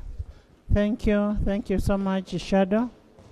I am happy the Shadow is saying we cannot go back. We can only work on what is there for us to improve and get better results and continue with the curriculum. And that's a very good recommendation. On the issue of promotion of Swahili, remember we budgeted for it. We budgeted for Swahili, and it should really, Minister of Education, I hope that budget went to Minister of Education, because it should be Minister of Education to implement, to pay the teachers. And then the issue of infrastructure is a very serious matter. Because in this continuous assessment, in the, what exam is that where somebody, the project work. In the project work, you will find a kid who says, for me, I want to do swimming. I want to be assessed in swimming.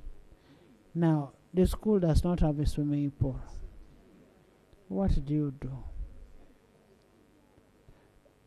The kid says, I want to do this, and you must assess that kid. So the issue of the infrastructure is talking about is very crucial. Very, very crucial. It may not be in computer alone, but also look at the labs, look at libraries, and all that kind of thing. And you find most of these problems are mostly in government schools. Yes,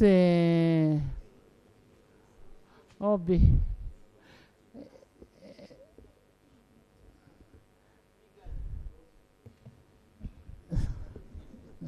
Thank you very much, Right Honorable Speaker. Okay, Manager. Right Honorable Speaker, for a record, it's true we went to the same school for a record. I want to thank the Shadow Minister, because what he has highlighted is actually what is happening in the public. And this is not a matter of whether government or opposition. This is what is actually happening. Right Honorable Speaker, many government schools really lack what government is asking for. Many of them in our constituencies. Government, UNEB examines students in computer literacy. Many of our schools in the villages, including seed schools, lack computer labs. But leave alone lacking computer labs.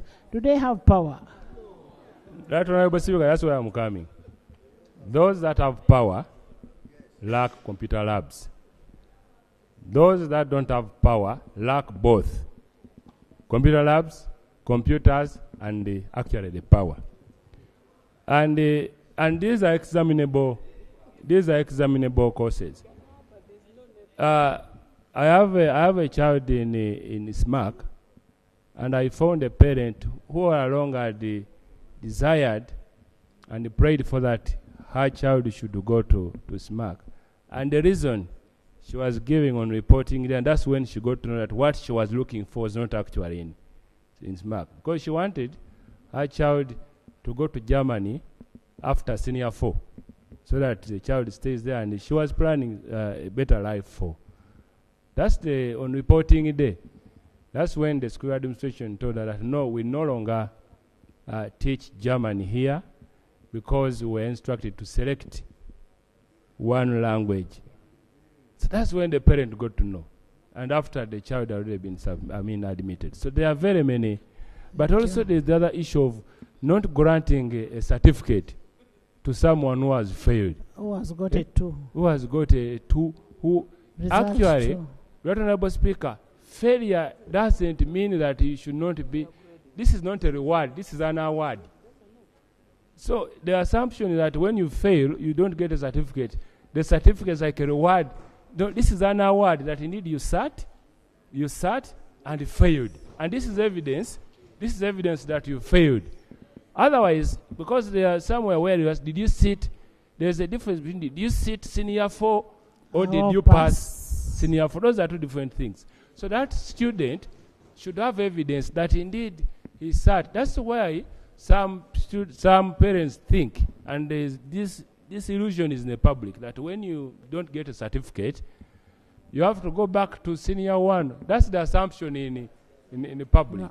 Because you are seeing a child who has studied from senior 1 to senior 4 and comes back without a certificate. So yes. Really, there's somewhere, Honorable Minister, where we... Honorable Minister, they are saying much as you failed, yeah, you should be given a certificate to show that you failed. Because there are institutions where they give... Because what is outside there in the public is that because you do not have a certificate, you're going to go back to S1, which is not correct. Yes. As I conclude, because some institutions even give certificates of attendance. And we have seen people trying to contest for positions. They put together all their certificates of attendance. And those are equivalent to attendance. So if someone who went to an institution and studied for maybe 2, 3 months or 6 is getting a certificate of attendance, what about the one who sat and studied for a full 4 years? Really should get certificate. Otherwise, we are going to send everybody to NASA Road to manufacture certificates. No, yeah. Madam Speaker, permit me to no, say yeah. that there is transcript and certificate. No, yeah. Honorable Minister, take note of all the questions and then you respond. And honorable members, don't repeat what your colleague has said, so that we're able to, all of us, to be able to deliberate upon. Noya? Thank you, Right Honorable Speaker. Flavia doesn't even know her neighbor. Honorable here for bringing us a summary of the key issues that we have been grappling with. Madam Speaker, maybe to begin with the previous speaker, it is not true that when you sit senior 4 and you fail, you get nothing. If you fail to get certificate, you get a result slip. That shows that you have actually failed. Yes. So it is not true. Honorable members, listen carefully. So that nobody raises that issue again. Sure. So that it is not true that you don't get something to show that you have sat senior 4. Madam Speaker, it is very important that this is competency-based examination. And it should not be, nobody should be shielded from the fact that she has scored well or she has failed. My request to Minister is to make clarification in those gradings. A, B, C, D. It must be very clear and precise. Because as you go for examination, and it is competency-based curriculum, you want to be number 1. You want to be number 2. You want to be excellent. You want to be the best in the country. And this should be very clear. Lastly, Honorable Minister last year told us the training of teachers. And she, in her report, she said there were regional trainings. One took place in St. Joseph College, Laibi in Gulu, and it was a TOT, training of trainers. Madam Speaker, after the TOTs were never facilitated to take this training. To continue with the other training. Continue with the training. And this is the gist of the matter. That up to now, the training has not reached the last teacher there. And we have gone into these examinations when many teachers are still green about what is being examined. I thank you very much. Thank you so much. Much as you did the TOT, but the TOTs have not disseminated the information up to the lowest teacher. Yes, Matov? Thank you, Right Honorable.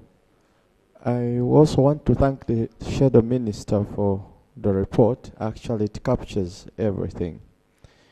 Right Honorable Speaker, first of all, I want to make some amendments.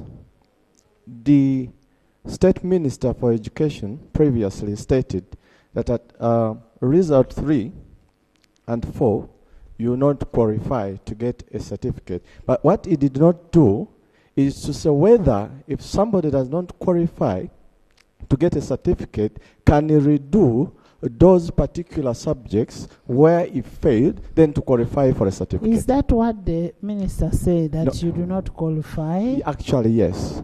You don't qualify for a certificate, but they give you a transcript. So there is no provision. The amendments I want to make is that we have a provision for someone to redo those particular subjects, then to qualify for a certificate. Then, maybe if I could ask, when you fail in a class, don't you repeat that same class? Actually, apparently in post-secondary... Aisha, I'm not talking about retakes, I'm talking about as the equivalents. When you fail, say in S2, you fail a particular subject, don't you repeat? No, it depends on the percentage or the pass mark. But what happens, Right Honorable, at lower secondary, senior 3 or 4, you are qualifying to go to upper secondary, okay?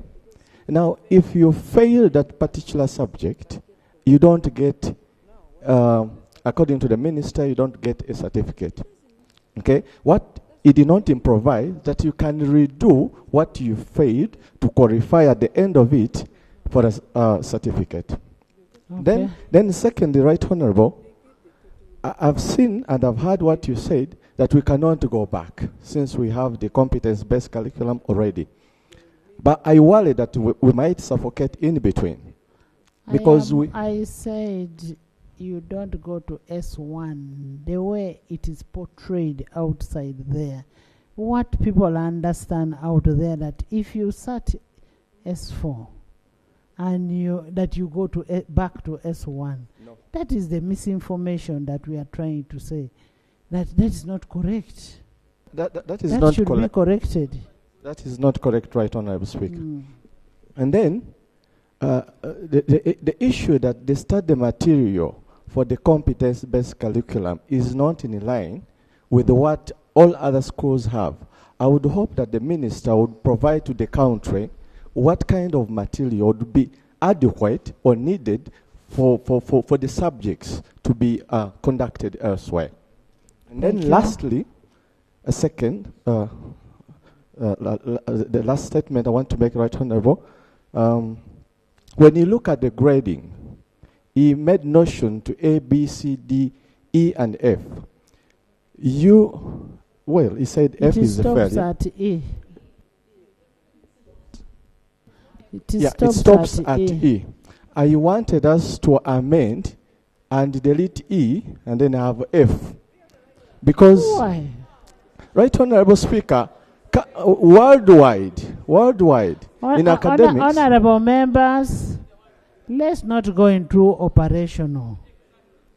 We are not the ones who did this curriculum. We are not the ones who did the grading. It has come to our knowledge that we need to have some things debated upon and understood by the public. So for us to start saying, delete this and put this. Right Honorable, this is an opinion that is subject to your guidance, and I thank you for that. Thank you. And then as I wind up, Right Honorable, the issue of having the infrastructure, like you said. 2 minutes, because now the people are speaking like endless. Right Honorable, the issue of infrastructure would be very much appreciated if all institutions of villages had electricity, and we call for that to have electricity transported at most in all the sub regions of the country. I thank you. Thank you. Thank you. Honorable Musasisi, what would it cost us if we handle the rare projects that were not completed the way we are handling the roads, by giving each district, say, 1 billion to finalize on the rare projects? What would it? It is food for thought. You'll come back and give us. Madam Speaker, your question cannot be answered now. It is something we need to study. And I therefore agree with you that let it be our food for thought. Yes. We have uncompleted projects. The roads, the poles were dropped in some places. The REA used to do a very good job. But REA, when REA was closed, left with everything. But if we said we are allocating money per district, what would it cost us? That is something you should think of as we think of the next corrigenda. The next corrigenda. And it should be in this financial year, really. It should be in this financial year. Because people are bleeding down there. People need power. And now when we are talking about this curriculum here, we need power. Yes. Thank you, Right Honorable Speaker, for this opportunity. We are into these statements because of our failure to understand the grading. And that is why both the minister and the shadow gave us statements. It's about the grading that most of us were failing to understand. And because of that, I want to first give information, Right Honorable Speaker, that the teachers or the markers that went on strike were actually markers for A-level and specifically physics and mathematics. So those strikes have very little relationships to the grading we are talking about. That is the information I wanted to give. Number two, this gave an opportunity for the shadow minister specifically to highlight the so many problems that we have under education. And I think it is good they have come out, and the issues of power and others have already been talked about, and I'm happy, Madam Speaker, you are requesting or directing our Minister for Finance to make sure that something is done. And from the statement of the shadow minister, I see the biggest problem is around the marking and the grading of the project work. And for me, my suggestion is project work should not be left without boundaries. I mean, not every student is to take anything that they like. For instance, Madam Speaker, you spoke about the swimming pool where there is no, you talked about it.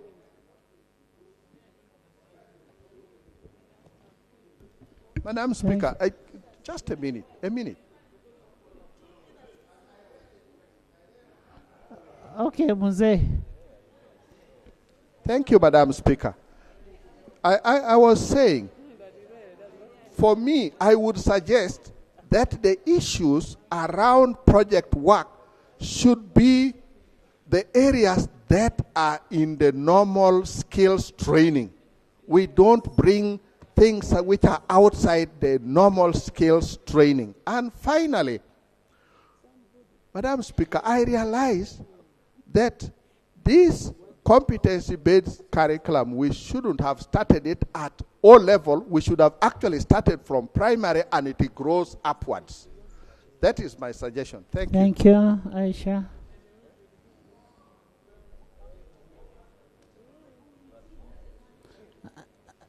Hassan. Aisha has refused. Hassan. Thank you, Right Honorable Speaker. Right Honorable Speaker, issues of curriculum shifts. It's a long process. And the fact that our country has embraced a new curriculum, it's a whole new level that we need to embrace as a country. But again, issues of readiness need to be addressed. One of the key issues that we need to think about is sensitizing our parents, especially the parents, on this new curriculum. Because there's two important components that parents do not understand.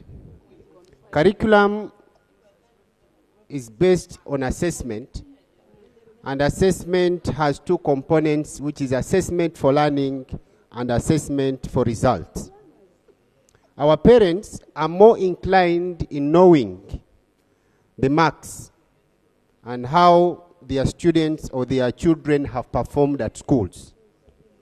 And now that drives them away from the whole point of this new curriculum, which is basically a curriculum for assessment for learning.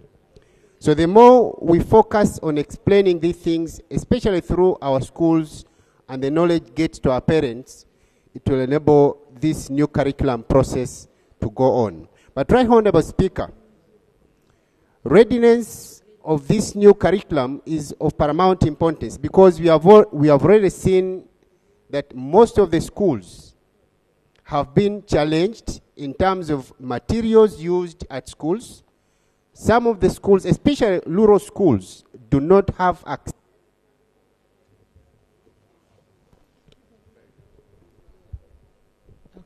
Hassan. Thank you. Thank you, the Right Honorable Speaker. I want to address myself on two issues. One, at the beginning of this new curriculum, there was a provision that if somebody has completed Senior 3, then that person will be awarded a certificate from UBTEP. But along the way, that information dies down. Maybe if it is still alive, the minister can help to bring it back, because many schools were opting for that. Number two, there's these people, sometimes the 80% that the child is supposed to get as a final marks, there are many things that always arises for somebody not to get the 80%. It could be sickness, it could be maybe somebody might have, anything might have happened. Not that the person is that very poor in knowledge, just that they can get that 80% to make to 20 so that the person can pass with grade 1 or result 1. In these situations, the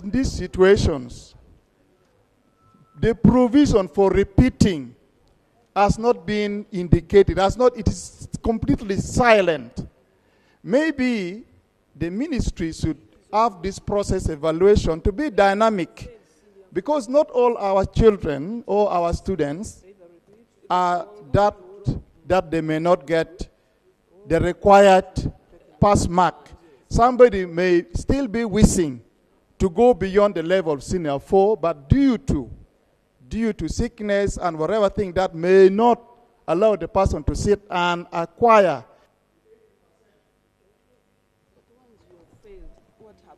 Alan. Thank you, Madam Speaker, for this opportunity.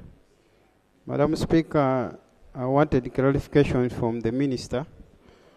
When you use a grading system of ABC, sort of more similar for that of A-level, whereby it's the same system of ABC which is used. So we need a clarification from the Minister, whereby we may not get confusion between the grading system of A-level and the O-level, because we may come at the same square when the results of A-level are being released of A-level. So we need that clarification. And secondly, on page 8 Honorable Minister, because the A level that is going to be released, you'll find somebody has A, B. That is the grading system. Yeah, Madam Speaker, secondly, on page 8, the Minister gave us, of his statement, he gave us a sample of the transcript, how it looks. I think you could also give us the sample of the certificate, whereby the public is not maybe confused if there are some changes, if possible. Okay. And lastly, the Minister should use your structure so that you sensitize and try to sensitize the masses about this new grading system, because it is a big challenge in the public. And lastly, the concept is very good, but the challenge, the practicability, how to implement this curriculum. Like in Nakaseke, most of the schools, Wachato, Chiwoko, Chikamulo, they don't have facilities. As the Minister does creates awareness of the new curriculum, once we have understood the new curriculum, we should also be able to give out information out there about the new curriculum. Madam Teacher, Flavia. Thank you very much, Honorable Speaker. Madam Honorable Speaker, I have two challenges with the curriculum, but I want to appreciate it from a teacher's perspective. The very first reason why I appreciate it is because it's skill-based. Before, as teachers, we are churning out students who we would later on meet on some streets, although my students never were on the streets because I taught in a very good school, so they all passed. But some students under the old curriculum would render teachers helpless, because you find your student at the street looking for a job, wondering why you even ever taught that person, because we are not addressing or meeting their needs. But right now, this new curriculum addresses some of those, so it's a good thing. However, we need to address some of these challenges. The very first one, the issue of evaluating teamwork, values. Those values is very important, because under the new curriculum, students are working together. How are we assessing them, and how are we giving them marks for that? That never came out clearly in your statements, and yet we need it clear, because it's one of the key issues we are trying to promote in the new curriculum for people to have those values. The second one is the issue of the grading, and I'm just going to give a recommendation. It's important, just like Honorable Alan has said, that the Ministry of Education continuously sensitizes both the teachers, students, and others, and parents, to be able to know what this grading is. And this has to be taken on very hard and very tightly in the school starting now. The third issue I have is the new curriculum that's running all the way to A level and the old curriculum. But the new curriculum at A level right now, the information we have is A level is not yet ready with the new curriculum. And yet... Thank you, Ekudo.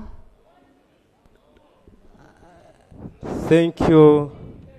Thank you very much. She has accepted. I'm a teacher. So that's because right now, students are getting selected, but they are going into a new curriculum at A level that's not yet ready. That's bringing in the issue of the teacher competence that are going to be able to take them on. And finally, where are you going to put the students of the old curriculum that failed and they can't be accommodated anymore in O level? Those students are now going to be unaccounted for, and they have no way forward. Thank you very much. Ekudo. Thank you, Right Honorable Speaker. Right Honorable Speaker, my concern is, in Soroti, teachers were asked to go to attend the training. And they attended the training for 1 week. But those who were not able to make it had nowhere to get another training, or to continue, or to go and seek for the training. So I would like to ask maybe the ministry to at least consider such. And also, parents are very happy when they see results that my daughter has passed with the E. Now, the person comes to you that can you support me? And they are moving up and down. There is no school that takes somebody. Maybe the ministry should come up with some guidance such that these people will not continue moving with the D.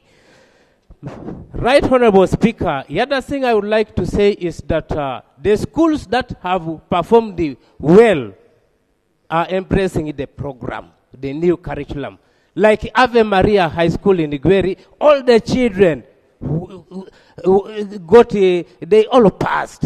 And they are very happy. Not they are very happy. But the curriculum is too costly that in the case of project work, you have to really spend a lot. And the schools are really having a lot of the burden. So, Madam Speaker, it is one of the things that I want Moses, Dennis, Milton. Thank you, Madam Speaker. Pius. Madam Speaker, I have two issues. One relates to, Madam Speaker, the way we are fumbling now with the A-level curriculum. It is suggestive that who is a fumbler? Madam Speaker, I'm looking at the ministry. No, the ministry is not fumbling. Madam Speaker, let me make it clearer. The way the ministry is fidgeting with the A-level curriculum. Stop borrowing OHT was one. Honorable colleagues. Okay. Madam Speaker, of course, you first seek. Madam Speaker, so what is not orderly? There is an order.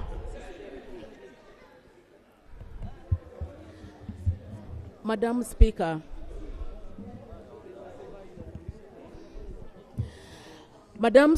we are discussing the new lower secondary curriculum grading system and in totality. Well aware that the Ministry of Education and Sports, under the leadership of the First Lady, Mama Janet Museveni, with the very three competent state ministers, are working with the technical people to ensure that, Madam Speaker, we roll out the competence-based lower secondary curriculum to A-level. Hold on. I have something very important. Honorable Musasis wants to get out. You will not go out first, give us a commitment that you're coming to report to us on our 1 billion per district for RARE. And remember, that money is what will make these members come back. Madam Speaker, when I am reporting on the NDP4, I will accompany the NDP4 with the feedback from the request of the House. Thank you. Honorable members, that is an actual deal. He's going to come with that request fulfilled.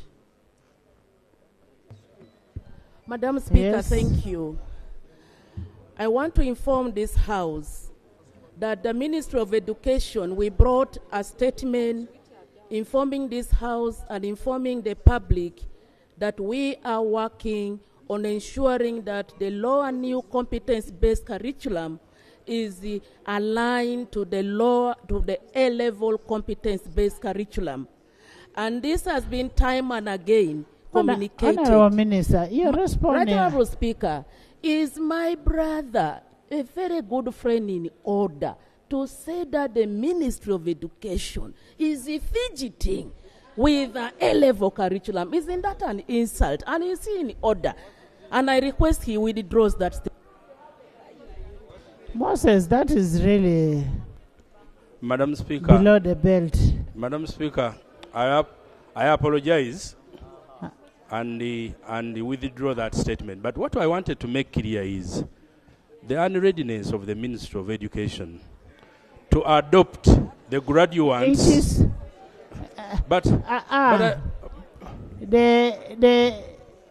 Was it that curriculum passed by this house? The new curriculum. Madam Speaker, I'm discussing the A-level curriculum. Madam Speaker, you're discussing about the A-level. Yes, the graduates of O-level will join A-level. And they are going to go back to the old curriculum. That's the problem, Madam Speaker. And even if they were to go... When are you changing the new the A-level to a new curriculum? Because some of us, Madam Speaker, have children who have graduated from O-level and are going to A-level. When are you changing the... Madam Speaker, we made a statement on this floor that we are aligning the new lower secondary competence-based curriculum to the A-level, which is competence-based. This very fourth, the students who are just joining senior 5, they are going to embrace the competence-based curriculum. That curriculum in 2S6. The ones who have just completed are going with that curriculum. Precisely. They are going with the competence-based curriculum, and that is it. Thank you. Thank you. Lastly, Madam Speaker, we, like Honorable Migade made it clear here, that we, the island constituencies, have, Madam Speaker, you put it also right, we don't have power, and where it is, or it would be, still the facilities that use power are not available. But island constituencies and communities have no access to primary schools, secondary schools as a requirement or as a commitment by government. We also call upon government and appeal to you. When you are allocating resources, don't have primaries. Madam Speaker, I have a sub-county called Mazinga, a whole sub-county. We have only one primary school, and the sub-county consists... But you have secondaries. We have 2 secondary schools, Madam. So how do they get children that go to secondary? Madam Speaker, those are the challenges. Always we put to the ministry, and they give responses that are looking clumsy sometimes, Madam Speaker. Honourable Minister, take note. Dennis, Milton, Thank you very much, Right Honourable Speaker. I am very aware that we are discussing grading, but I also want to use this opportunity that we have 2 ministers for education. In my constituency, for example, Butuntumula sub-county, we do not have a single secondary school, government school. So it is very hard, almost impossible, in a rural district, Katika North County, for children to access free education. I am happy the minister is saying, yes, it is true, he is aware, we do not have one. Secondly, Right Honourable Speaker, I am seeking for clarification from the minister on what happens if a student fails 1 or 2 subjects. Do they have to repeat a full calendar year, or they can retake those subjects that they failed? Lastly, Right Honourable Speaker, is on the minimum entry requirement for students under this curriculum to join tertiary institutions. What is the minimum that is required? Because previously students have not been enrolling where they only failed. So students that have E or D or what is required for enrollment? Thank you very much. Thank you. Thank you very much, Right Honourable Speaker. Right Honourable Speaker, besides grading, which most of the members have alluded to, there is categorization of these grades. Madam Speaker, honourable members, when the results were released, my house had a lot of tension because I had one student that got 7 A's and 2 B's. Then another one got 5 C's and 4 D's. Now they were all categorized under result 1. Now this one was saying, no, you have failed. You have so many CDs and Ds. This one said, no, but we are in the same category. So we needed to clarify as far as categorization of grades is concerned. Thank you. Madam Speaker, the second issue is about tertiary institutions like my colleague was observing. Last year, the Minister of Education had told us, this House, that they were phasing out recruitment of S4 graduates to nursing institutions and the PTCs.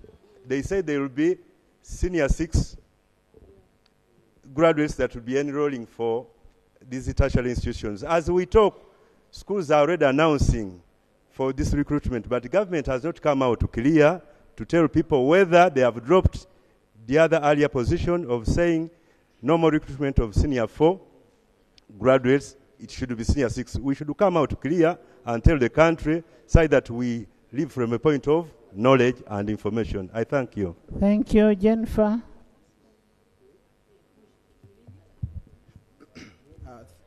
Thank you, Right Honorable Speaker. Pius, then Jennifer. Pius, Jennifer, Jessica. I'd already been given an opportunity. Yes. Right Honorable Speaker, I am a teacher by profession, and I'm still teaching. I'm a volunteer teacher at Satito Winnie up to today. Speak to the microphone. The other problem is some teachers are totally demotivated, especially the arts teachers, because of the difference in payment. My suggestion is, even if science teachers are being paid more, at least the arts teachers should be given something, at least 50% of what is paid to the science teacher, at least. Because you find a head teacher who did the arts is being paid 2 million, and the teacher in the classroom is being paid 4 million. It is very hard for a head teacher to supervise, and in most cases, the results in schools depend on the management of a school, and the manager of a school is a head teacher. So I propose that at least there should be an enhancement of salaries for arts teachers. Then secondly, Right Honorable Speaker, at least we should do, my suggestion is, let's have a minimum government policy of having at least a school in each sub-county, so that at least we give opportunities to every Ugandan. In my own constituency, Right Honorable Speaker, I have 3 sub-counties without a single secondary school. I submit, Right Honorable Speaker. Thank you, Jennifer. Thank you so much, Madam Speaker. I want to thank the previous speaker about the salary disparity between science and arts. This has caused a lot of problem in Uganda, and he has spoken my mind in that. Second, Right Honorable Speaker, the new curriculum is a very good curriculum. Only that it has been approached wrongly. It has been top-bottom approach. Because some of us, people who are on the ground, are not consulted. And this is exactly why some of these challenges are coming. How I wish it was bottom-top approach. I don't think all these would really arise. And then secondly, Right Honorable Speaker, the government likes working in silo, knowing that this curriculum it needs a holistic approach. Things like ICT, the issues of electricity. When we were celebrating the 39th NRM Day in Maracha District, the NRM chairman, in protest, gave a seed school poor lambs. That what is common known as Tadoma for a seed school in protest, because they did not have power, and there are so many schools that are not connected to electricity. So I want to thank you so much for proposing that 1 billion be given to district for electrification. Thank you so much. Thank you. Jessica, David. Thank you so much, Right Honorable Speaker, for the opportunity.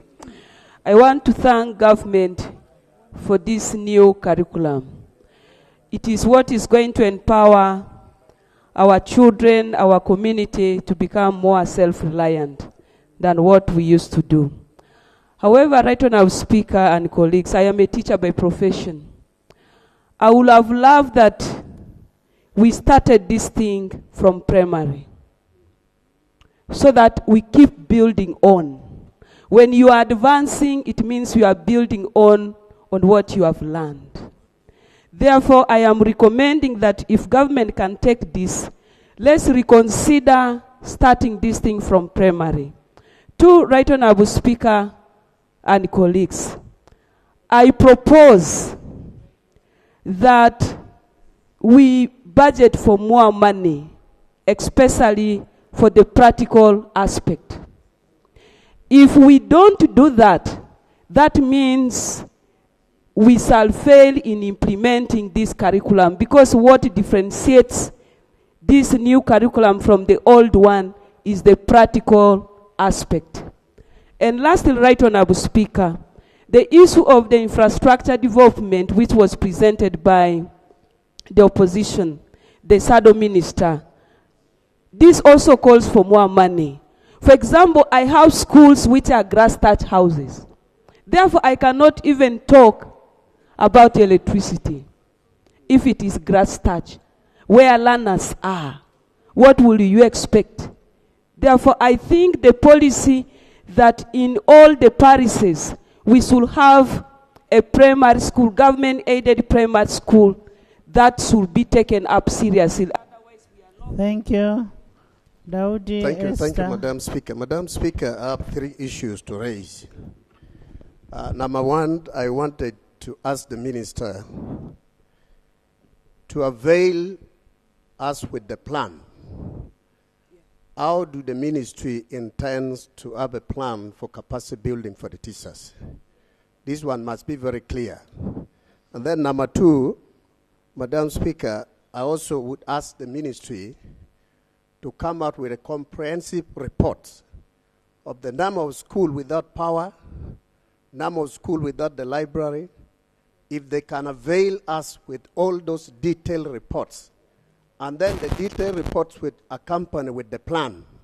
What do they have in place? For how long will they intend to equip the school for the learners to be able to build the capacity very effectively? And then lastly, Madam Speaker, on the issue of the material are very costly. And then we would also ask the ministry to equip the school with the photocopiers, the machines, to allow our children to be able to photocopy freely without any cost. Because if you put, for example, some of the districts like Agago, where we are still facing difficulties, the school is not equipped, we have challenges with security, children are getting difficulty of the payment of school fees, so it will be difficult for them to afford and get the money. Esther. Thank you so much, Right Honourable Speaker. Right Honourable Speaker, I want to thank the government for the new curriculum, and I want to thank the Shadow Minister for bringing out these pertinent issues that we are really basing on to enhance the implementation of the new curriculum. Right Honourable Speaker, we have so many issues, and the honourable colleagues have talked a lot, but what we need is to expedite the process of training others. Because one colleague told us that we've only trained the trainers, but the implementers have not been trained. Right Honourable Speaker, I request that the Minister of Finance expedite the process of releasing the money to train this, because the term has started and the studies are continuing. So we need to expedite the process of getting that funding, and we train the rest of the members of the staff who are supposed to do the implementation. Right Honourable Speaker, it is not only the teachers, but all students and the parents and other stakeholders don't know the ranking, the rating, and all that. So it will depend upon the training that will be done by the trainers, the rest of people who are supposed to implement the curriculum. Thank that you. will lead. James. Thank you, Right Honourable Speaker. Right Honourable Speaker, I want to thank the Shadow Minister for the report. Right Honourable Speaker, we used to have a program called SESMAT for science teachers, where they are taken for refresher training every holidays. And I would like to know whether this program still exists. And if they exist, it will be very important to help our teachers in terms of training so that they understand this program very well. Right, Honourable Speaker, this program is very well in a sense that if you go to some area, like in my district, right, Honourable Speaker, if you bring our students to Central here, just take them to a coffee farm. They will not know what is this crop practically. But in paperwork, they know what a coffee is. But if you go to the field, they cannot know. Therefore, taking us to this practical aspect is very important. But what we need is, we need teachers to understand the content and give to our students. Then that is all. I thank you, Right Honourable Speaker. Thank you, Alfred. Alfred. Isaac. Adakas doesn't know his name. Thank you. Thank you. You always call me Adakasi. So I was a bit confused, Madam Speaker. Okay. But thank you. Madam Speaker, let me join others to say this has been a great move for our country. I think I would say that the curriculum-based, the competence-based curriculum is the biggest step we have made in education, I think, since colonialism. And I wish we could stop the talk that is guided by exam. Because most of the people who are complaining, even including teachers, they were grown by exam, to the extent that even on this curriculum, they are trying to coach. So I wish we could just focus. It's for me, the issues we are facing, they are necessary for us as a country to face those issues. The issue of capacity building, the issue of retraining and retooling of teachers, those are things we should just confront. But as a matter of fact, this is the way we should go. We have come from a point where our kids could not produce anything. They study up to senior 6. If you ask them, what do you produce? They can't produce anything. UBTEB has proved that after 3 years, you can have a student wire a house electronically, and they can earn money to further their education. So I think for me, those are the sentiments I wanted to put. In Kabaramaido, for us, we need more classroom spaces, we need laboratories, but those are across the country. I thank you, Madam Speaker. Thank you. Of course, acceptability of a new idea is always not easy. Isaac? Thank you very much, Madam Speaker. I want to thank you for this opportunity. Madam Speaker, I want to appreciate the government of Uganda for introducing the competence-based curriculum, which in fact should have started some times back.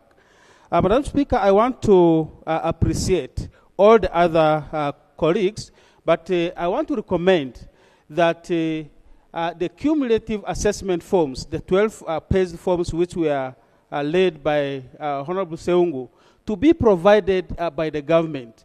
And for your information, between 2000 and 2004, when I was still a primary school teacher, Ministry of Education, in fact, provided the cumulative assessment forms even for the primary schools.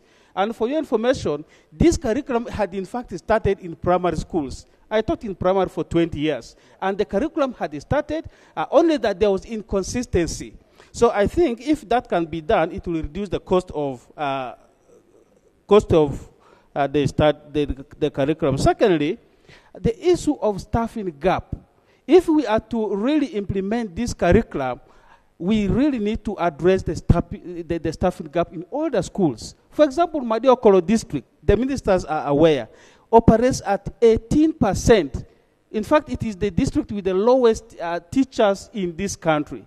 And therefore, when you look at the results, it is in one of the least performing. So I think this is cross-cutting. If that... Isaac? Stella? Thank you so much, Right Honourable Speaker. And I want to thank the Shadow Minister for the report. It was a very good report. It was actually our report. And I liked the ending of that report. It says that we have to not look forward, rather backward, but to own it up and look forward.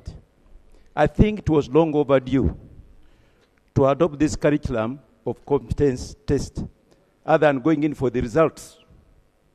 To me, there are a few things which I need to emphasize here. The minister, the government must take this in good faith, must roll out a plan. And this plan should be holistic. We should be involving even the stakeholders. I don't know why we do things in boardrooms and we expect others to copy them and implement the later. We have a very good structure in this country. We have local governments. We have got regional offices for education. I don't know why we are not helped to understand this new curriculum. Because all over Uganda, be it some of the teachers, they don't understand the grading. We don't know what's going to happen for the children who are not going to be admitted to schools. We really don't know. So to me, I'm also adding the voice that one, the train of trainers should be, that program must be implemented as fast as yesterday. Thank you. Two, the learners and the teachers, for heaven's sake, should be trained to know what they are training and what the students are expected from the training and exams. So far, many countries all over the world have got hotspots. Wherefore, they have embraced solar systems. They have embraced solar systems which are cheaper and accessible to all parts of the country. As I talk right now, most other than Bududa, where I come from, Bududa is even worse, but I believe in other districts are the same. Stella. Thank you so much, Honorable Speaker, for giving me this opportunity. I want to appreciate Honorable Seungu, I hope I pronounce it well, for the, yes, I'm on, for the report that you gave. And I also want to thank the government for the introduction of the new curriculum. This was a curriculum that was appreciated and caused excitement among Ugandans just because it promotes creativity and innovativeness among the learners, and that is what we are looking for self-reliance among our population. But the question is the issue of its applicability. Honorable Speaker, there is an expression of disappointment. Learners have actually expressed that teachers do not know what they are translating to them, because some schools direct students to go and buy textbooks, certain type of textbooks which I believe contain the content that is supposed to be taught in the new curriculum. But as they teach, the teachers teach something different as compared to what is in this curriculum, which the learners expect the teachers to explain to them. So this has caused mistrust and actually has led to loss of confidence and trust among students. Honorable Nzima. Thank you, Madam Speaker. Madam Speaker, I want to thank Honorable Seungu for the report and also the Minister who had laid his report the other day. I have observation in 3 areas. One is the issue of continuity. Much as the Minister has said, the students who have sat their examination and who are supposed to be admitted in A-level are going to continue with the same program. This seems not to be the information on ground. Much as the curriculum for A-level is already there, but the information is there is no money availed to train A-level teachers. Most of the trainings were for O-level. Also, money has not been availed for publishing books or acquiring books for A-level. So the element of continuity, as the Minister has said, is not true. These students are going to be admitted, it seems to be on the old on the old curriculum. But then also, Madam Speaker, it is important to appreciate the new curriculum. I equally support it because it promotes innovation, critical thinking, research, and also self-learning. Madam Speaker, some of the components of the learning, I don't know whether it is friendly to the poor people.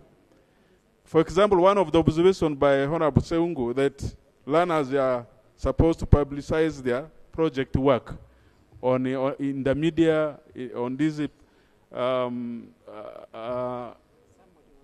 the newspapers. How can this be possible? to an ordinary person. So yes, we can do the innovation, bring new teaching methods. Kumi.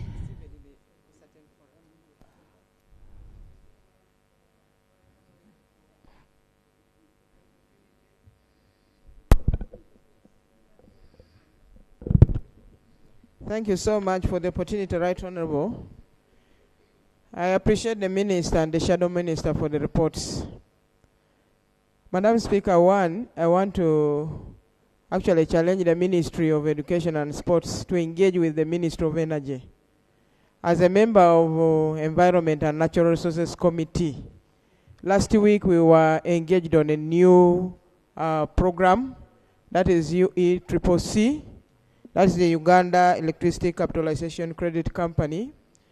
And they gave us a list of companies that are able to provide modern solar products that can handle even computer services in the schools.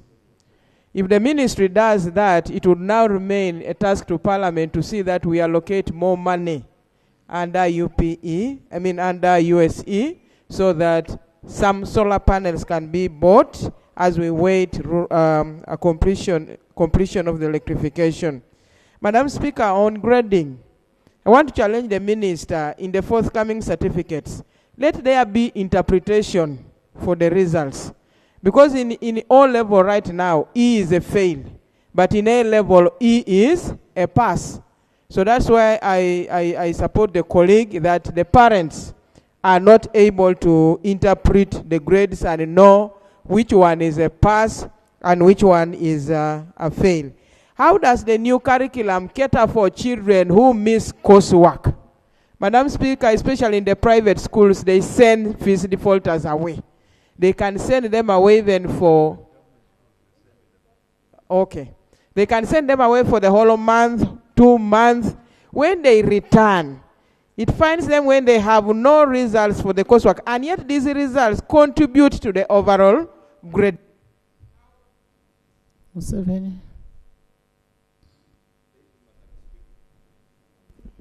Thank you, Madam Speaker. Madam Speaker, I also appreciate the government for introduction of the new curriculum. But you know, transition can't be easy, Madam Speaker. And I urge the Ministry of Education to take our submissions in good faith. Because there is public outcry. As leaders, we are being approached even by teachers, especially A-level. And they show that they are not yet ready to receive the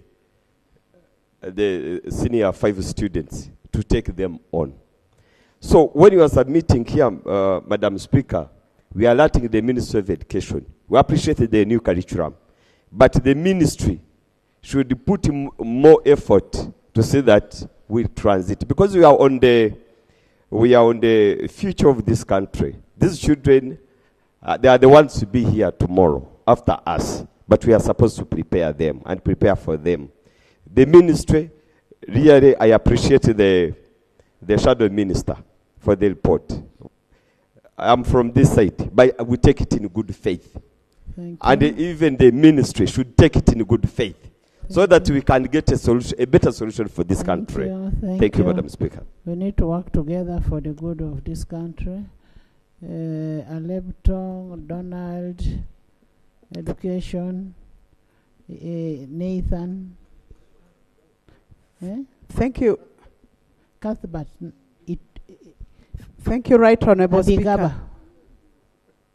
Thank you, Right Honourable Speaker. Right Honourable Speaker, I would like to implore the Minister that even though she has already mentioned that we have done TOT, I would like to implore her and the Ministry to consider serious refresher training for those who were already trained.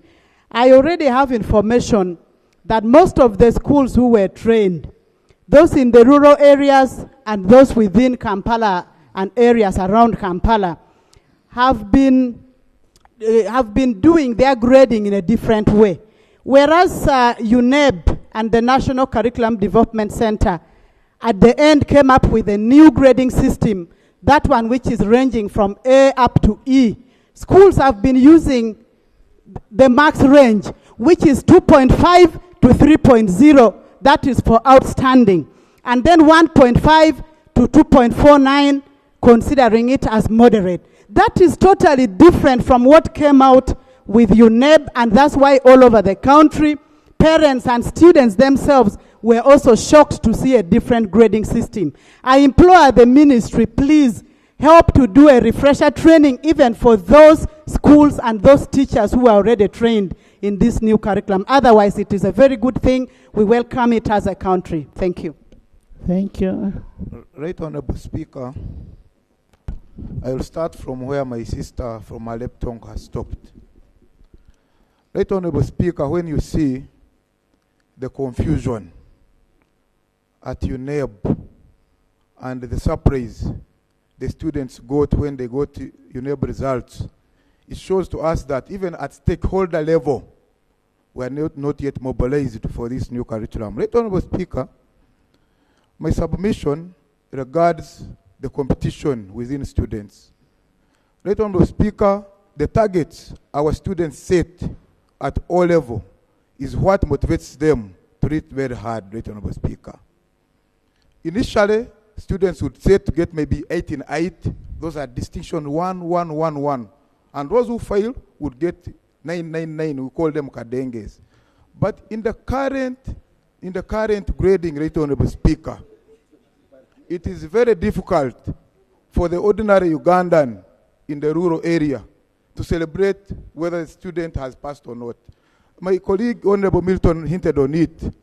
You find somebody getting AAA, somebody getting CCC, all of them are celebrating. But as a result, 1. But initially, we would know school X, people have got 8 in 8, 1, 2, 3, 4, 5. Others have got maybe 10 in 8. We want the ministry to be very clear. Who are these who have got 8 in 8, for example? Who are those who have got 10 in 8? Who are those who have got 9s in everything? So that our community is aware. Right Honorable Speaker, the ministry needs to roll out the mobilization and sensitization to all communities, because even us at parliament level, some of these things are still not very clear. What do you expect with our rural people in the communities? Right Honorable Speaker, I submit. Thank you. Thank you very much, Madam Speaker. I'm just giving information. Now, when it comes to grading, I was a culprit in 1982 when UNEB wrote a letter to all schools in April 1982 that we are no longer going to have 100 out of 100, we are no longer going to have 260 or what, and they started counting 1, 2, 3. So I was among the culprits. So when a change comes, with the time, because previously they used to do ABCD, and it was a matter of shading. So we're the first ones who started by writing, and we wondered whether we would pass, but we passed. So what is important is that the ministry should continue doing reviews, that where you have gone wrong, you always perfect. Now, for grading of O level, what happens is that since there is that bit of project or the practicability of it, somebody can have EEE, but eventually there is a C, which is a good pass in practicals. So meaning, this person has not totally failed. Then 2, there is what is written behind the certificate in the faint form, telling you about the grading. That from this to this, that is an A, from this to this is a C. So it is always behind. Overleaf, this is always given. By the Minister of Education, the reviews are very important, and I'm sure we shall move forward. I thank you very much. Thank you. Cuthbert. Thank you very much, Right Honourable Speaker. Right Honourable Speaker, I want to join my colleagues to appreciate the Shadow Minister for the statement, but also the report that was read by the Minister of Education. Right Honourable Speaker, Right Honourable Speaker, I just started. Right Honourable Speaker and colleagues, I want to congratulate the Minister of Education for churning out the pioneer students under the new curriculum. And Right Honourable Speaker, my appreciation is only in one aspect, that it seems the old curriculum was really condemning our children as failures. Right Honourable Speaker, when these results were released under the new curriculum in the whole of Kamwenge district, we did not register any student in result 2, so all our children passed in result 1. And for that matter, we do not have failures in Kamwenge under the new curriculum. But Right Honourable Speaker, under the old curriculum, we used to register some. So for me, I'm quite happy that the new curriculum is supporting us to ensure our children pass. And Right Honourable Speaker, every time we swear in, the first submission of members of parliament in this house is never put to order, never put to point of procedure, because it is a maiden speech. So I want to regard the first set of results raised by Minister of Education as a maiden results under the new curriculum. So therefore, we expect that definitely there could have been issues, but there is room for continuous improvement. And as a house, as a country, let us support the Ministry of Education to improve continuously. Thank you so much, Right Honourable Speaker. Honourable Minister of Education, you should listen to all the advices, all the concerns, and see where you can make changes. It's not just a matter of getting defensive, but where changes can be made, we should be able to make changes, because it is a maiden thing. You will not assume you know it all. You don't know it, we all don't know it, we are learning, and we must work with it. Yes, Angora? Thank you very much, Madam Speaker. You've rightly said it, that let the Minister of Education take concern in all the interests that have been raised. Madam Speaker, on Saturday, I had a big funeral in my constituency that attracted very many mourners. And some parents raised this concern of the good results that had been realized in most of the schools. And I did ask teachers who were within the funeral to come and explain this concern, good concern, but also for the benefit of the parents. Teachers were pushed from every tent, and they resisted to come in front to explain. One teacher came, and they tried to explain. And they said, yes, we are many here, but we all seem not to understand these good results, but also the curriculum. So, as it was alluded to by the Honorable Sewungu, continuous teacher training as far as this appreciation of the curriculum is very important. Madam Speaker, I want to thank you for the concern that you've raised to the Minister of Finance, that let's see how to facilitate every district with the funds to enable us meet the demands of infrastructure as far as like concerns of electricity and others is involved. So, Madam Speaker, that is important, and it will create harmony amongst all of us here.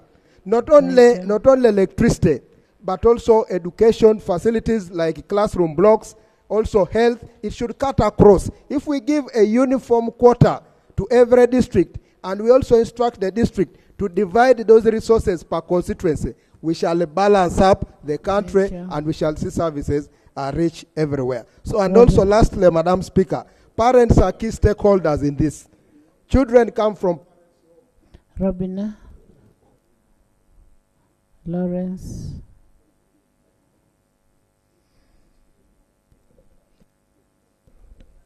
Thank you, Madam Speaker. I want to thank Honorable Sewungu for the report and thank the Honorable Minister. I thank government for the competence-based curriculum. I believe all we are discussing are teething problems of a new system. Sometimes people fear and they resist change. I call for a positive attitude and sensitization of the learners, the teachers, and the parents. We need a mindset change. The teachers, I think, were used to moonlighting in various schools and to their comfort zone. And so all we need is a change of attitude. I was glad that everyone had got result 1 in my constituency, many of the people. There was no depression. We didn't understand, but in that we thank God for the good feelings that came up. Thank you, Madam Speaker. Thank you. Thank you, Right Honourable. For a very long time, I had been questioning myself, why should we learn about Songhai Empire, Tennis Valley Authority, the types of trees in British Columbia forests. How do we get income from that in our household? I'm happy for this. I'm happy for this new curriculum because it is going to impart skills in our children. My experience working in Southeast Asia is for them they can turn a mango into juice and keep it for 1 year. For us, we can only write 50 pages of essays about mangoes. We need to stop on that.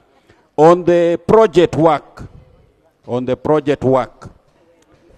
the project should be able to address the problems we have in this country. We have waste issues in the country. We have issues to do with storing of our agricultural produce. We have a lot of post-harvest handling issues. We need to address projects along that line. But the question is whether these children can manage that high-level project. On the paperwork, I hear 1 ream for 16 students. We are talking about energy efficiency and conservation. Why do we still create more waste in the country? We should find a way to address that waste management. On the grading system, I got ABC when I was in A-level in 1997.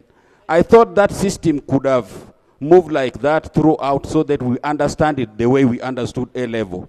If they have 8 subjects, and then they will have 48 points if they scored A's in all the papers.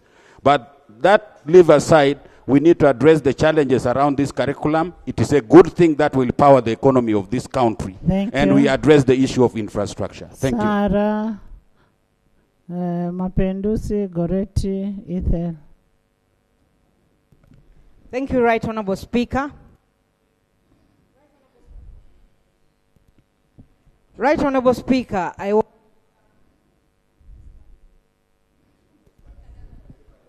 Thank you, Right Honorable Speaker. Right Honorable Speaker, I want to thank the Minister of Education together with the Shadow Minister for their statement. And I want to really appreciate this new curriculum because as you all are aware, Right Honorable Speaker, we are struggling with one big problem today of competition among schools. And this competition has led to children getting depressed because some schools, when the children are in the final candidate class, they are actually sent away to other schools because these schools only want certain grades, Right Honorable Speaker.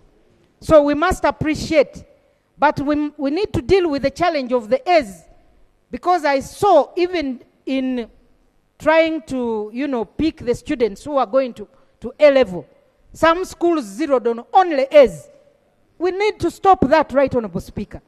We need to mix these students, because a student who scores a C in a certain school, when they move to really sit with these other children who have the A's, the C's from Bududa actually perform better than the A's. No, the ones of Bududa get A's.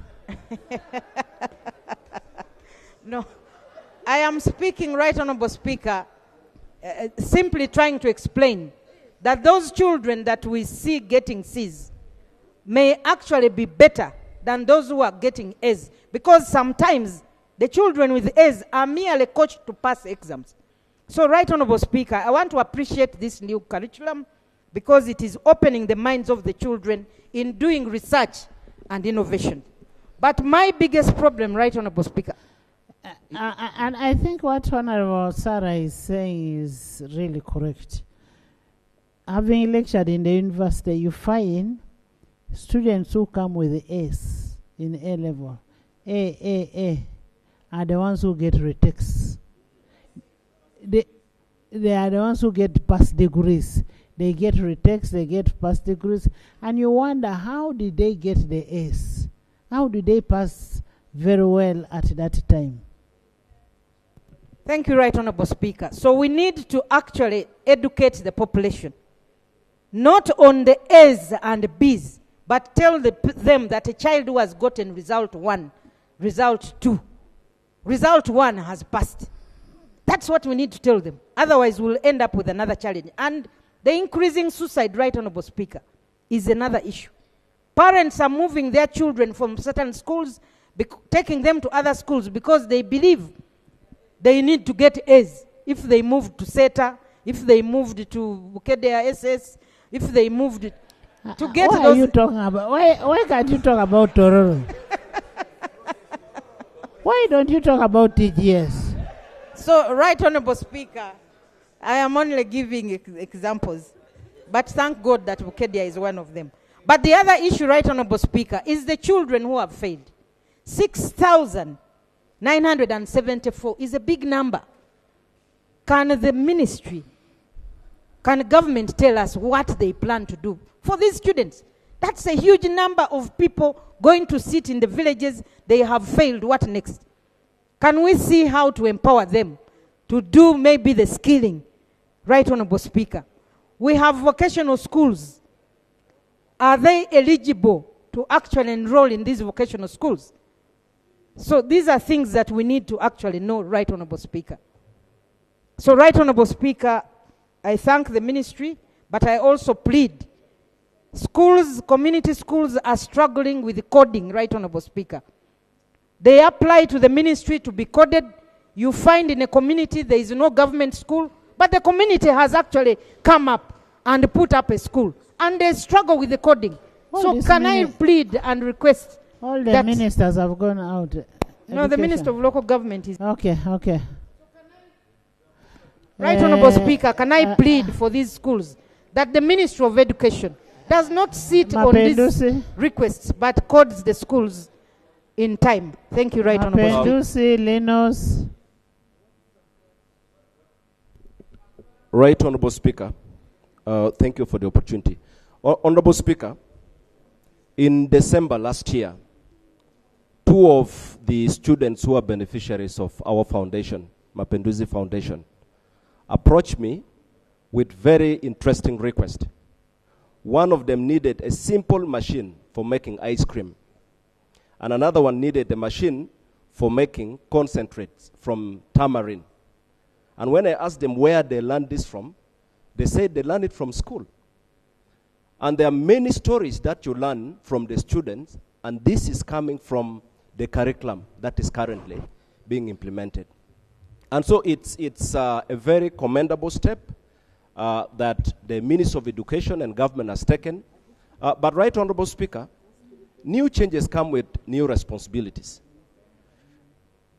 Now we need to make sure that the schools have the things that are required to effectively implement the new curriculum. We need the libraries, we need the laboratories, we need a lot of things. But Honorable Speaker, you know, many schools, and I'll use the examples in Gulu, many schools are struggling to have what it takes to have the new curriculum implemented. And the teachers bear the heaviest burden. It is therefore important that Parliament gives us special attention in supporting the Ministry of Education in making sure that this curriculum is implemented effectively. Finally, Right Honorable Speaker, permit me to use this opportunity to thank the members of Parliament who represent the UPDF in this House. The members of Parliament who represent the UPDF put together about 200 million. And I need to have this on record. Each one of them, Honorable Speaker, each one of them contributed. Okay. Thank you. Right Honorable Speaker, each of the members of Parliament who represent the UPDF contributed over 20 million shilling. They put it together and they were able to have this money UPDF. build a laboratory in UPDF, Gulu. I want thank you. You first clap for the UPDF members. And Right Honorable Speaker, the laboratory is working. I call upon the Minister of Education to come and see, and also if they could use this model, because what they built costed only about 200 million, but fully equipped, this is something that would have costed over 500 million. So the ministry needs to learn from that, and that can do a great job. Thank you. Thank you so much. Linus? Thank you, Right Honorable Speaker. The new model that we have enhances our children and gives them the capacity to think critically. So that means that we should embrace the curriculum that we have, because our children will be even thinking outside the box. A few days ago, it was reported in one daily that majority of the students that sat for UCE applied to join A-level, and majority of them applied to study science subjects. That means that the new curriculum that we had in A-level now is enabling our children to think and embrace science. And that is what the president has been agitating for. So we just need to embrace the new idea, and then we move on so that our children can become better people in future. Ethel? We are following the president's vision. Thank you. Thank you. Ethel? Thank you, Right Honorable Speaker. No, Right Honorable Speaker. Ethel?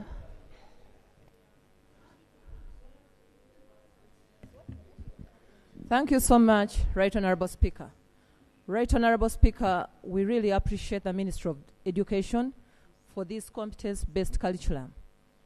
My first diploma was in architecture engineering, and today I can do masonry work, I can do plumbing work, I can do surveying work, and all that. So many of us really embraced this curriculum, knowing that they have started onto that journey, so that by the time someone leaves S4, one is able to have a product, one is able to be on market and do something, not moving from one office to one office. We are just praying. Let the ministry sit down once again. If this has been made in time, if they are doing maiden exams, plan further. Where are the gaps? What is happening? One of my projects in Wakiso is the Nafet Some program. It's aiding many children come out. As I assessed many of my S4 students, and we could interact, they are not anywhere, but we understand it's about the first time. Can we see all the gaps that happen, and we see how best. And PWDs, being that I'm the publicity secretary for the Uganda Parliamentary Forum for Children, please, Ministry of Education, move to most of these secondary schools. Find out about the accessibility. Many of our PWD children, they're unable to access education due to some of these Thank you. gaps. It is not only in schools, it is in most of these buildings. And the government should not rent buildings where persons with a disability cannot pass. Size-mate. I want to thank you, Right Honorable Speaker. And as a former Shadow Minister for Science, Innovation and Technology, and the current Deputy Chair PAC, Right Honorable Speaker, I thank you for giving me this opportunity. Right Honorable Speaker, I first of all thank the 11th Parliament for having this vision of ensuring that we look into the education sector. Honorable colleagues, this has been long overdue. And I think the time is now to ensure that we improve on the education sector to be more practical than being theoretical. Right Honorable Speaker, most of us have talked about infrastructure and other resources that are missing. I want to implore the Ministry of Education to get interested into taking inventory of all the schools you have in this country, right from primary, secondary, and vocational. Right Honorable Speaker, some areas are very underserved and others are overserved. There are areas you go to when a whole constituency has no seed school.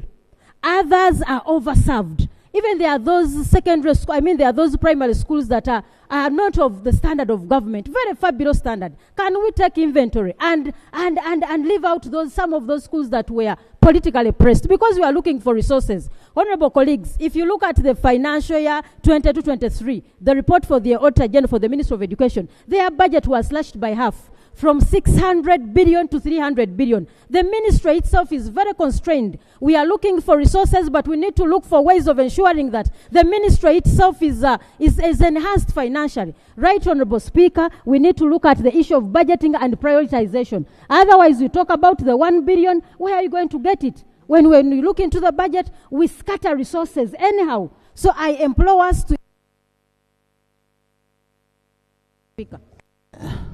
When you talk about the inventory, as a vice chairperson of PAC, responsible for education, have you ever asked them for the inventory, asset register of all all the schools, both primary, secondary, and what they possess?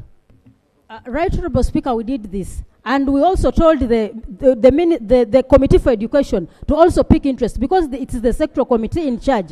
But we told the Minister that it is high time. Accountability. We did, Right, Honorable Speaker, and the Minister is very aware that we requested for such information for the interest of ensuring, number one, equity and reducing those number of schools that don't meet the service delivery standards of government. So, do you have that report? Right, Honorable Speaker, we have the report. Can I have it in my office? We shall submit it, Right, Honorable Speaker. I want to thank you. Thank you, Aisha. Brenda, Honorable Mpuga. Thank you and so much. Honorable Senyon. Thank you so much, Right Honorable Speaker. First, I would like to applaud you for the idea of an affirmative action on electricity. The 1 billion shillings per district is well awaited. I think it will serve our people well. Number two, Right Honorable Speaker, speaking about the new grading system, the new assessment system, I would like the Minister to tell us how they are taking care of the lack of integrity among teachers. In the previous grading system, we saw teachers cheating exams for their students for purposes of good performance. Now these are the same teachers you want to make the continuous assessment and provide you with good results. How do we take care of that? Number two, I also want to know why you regard a student that has passed the assessment on competency, why regard him as a failed student if that person fails some of these other compulsory subjects. Right, Honorable Speaker, in this program, we still have compulsory subjects. I don't know why we would compel students to go into areas even where they don't understand at all. But if a student fails some of those subjects and passes the practical subject, they will regard this student as having failed even after passing the practical subject. And the last issue is this mark of E at 50. E at 50 is so high. You cannot say any student that scores below 50 is a failed student. We have many people that passed with 40-something, 50-something, 30-something. Some of them are even here legislating. And they are failing our students on 50. So, and yet, it's not actually an honest thing. Because sometimes they keep on fluctuating these scales. Yes. So why are we... Brenda. Thank you, Right Honorable Speaker. I want to thank the Shadow Minister for the minority or the response to the statement and also the Minister. Madam Speaker, when the lower secondary curriculum was being rolled out, the time it was rolled out, there was a concept of DIT certification. They said at grade 2, actually the curriculum indicated that at grade 2, that is Form 2, a child will be able to get a certificate from the Directorate of Industrial Training on the vocational side of education. I am surprised in the Minister's statement. We don't know when the ministry abandoned that. What happened? Because when you look at the results, or is it in the continuous assessment? How does it add on the general results for a student? We need to know that. And also, Madam Speaker, I am very concerned, actually, because the Honorable Dr. Kadichu is the Minister for the primary section. And when we are discussing the curriculum, it is a very, very important subject for this country. I expected the substantive minister for tertiary education to be here, secondary, upper secondary. And also maybe because you can better understand these issues when you even see the demeanor of those who are giving the submission. But it looks like the ministry has many ministers, but the one who is in charge of secondary school education had to be here. And also, Madam Speaker, finally, I wanted to talk about this curriculum is very, it's a new curriculum. And I expect Honorable members, you'll find that Honorable Muyingo is not here because they have a rota. Today it is supposed to be Honorable Kaduchu to be in the house. Tomorrow it is Honorable Gwang. Tuesday is Mama is always online every day. You can come and say hi. She's online. Yes, Honorable Mpoga. Macho Black, Great Honorable Speaker. Okay, may I begin my submission on that very issue? That we ask the Prime Minister to have their rota take into consideration the older people of Parliament. Like that, they don't want to operate by cram work. Right Honorable Speaker, a few years back, the member submitting up before me, the Honorable Brenda, on behalf of the opposition, read our statement on the new curriculum. And I can make fresh recollections on the issues outstanding then. But to be particular, when the results were released for UCE, and it was made that only 2% failed, my construction was that we have finally landed on the moon. I said, now we are there. But then the debate after drew attention to the very issues we raised over 4 years ago, namely that this is a good development, but the implementation should not be by decree.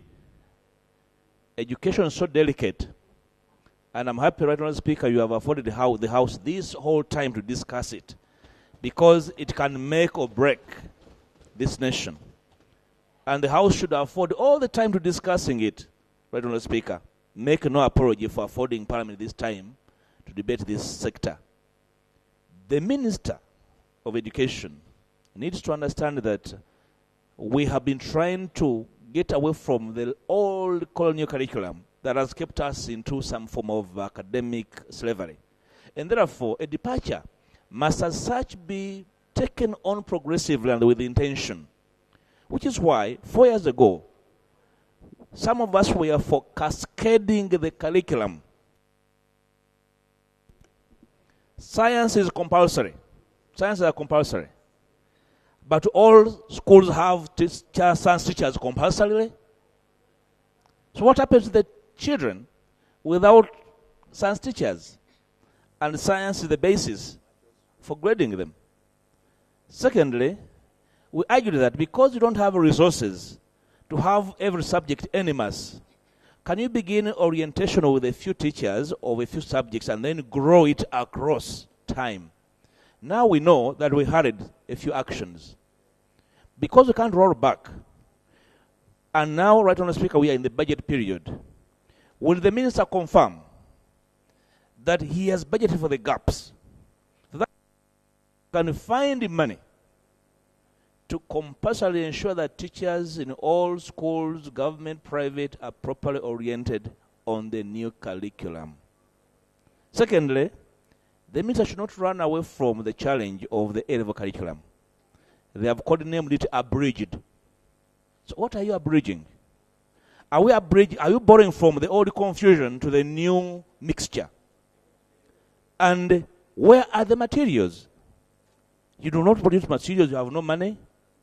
Do you have you produced, for example, do you have a budget supplementary? A-level is beginning next week, right Honorable Speaker? On Monday, to be particular.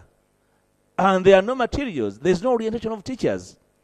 The Minister needs to come clean as to their readiness on this, on starting A-level, so that our children are not taken back into the old confusion, that the progression with the teachers, because there's no system, right Honorable Speaker, better than the quality of teachers that implement it. And the Minister is not ready, then we need to be sure that either they postpone the commencement and then train first, or actually waste time. A-level is 2 years, but actually 1.5 years. Did we change the teachers when we're going into a new curriculum for O-level? Didn't we have to train the same teachers to go into the new curriculum? Implementation is different and the content is different. What would be important is for us to mentor, to train these current teachers for them to be able to it is less costly. When we talk about budgeting, we may not have all the money to... In on Monday. Yes. There are no materials out. You know, in many schools, the A-level teachers are different from the O-level teachers. Especially in the... Just calm down. As owners of schools, we will handle.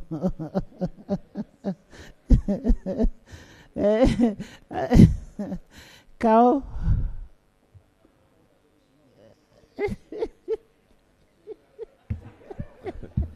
Thank you very much, Right Honorable Speaker.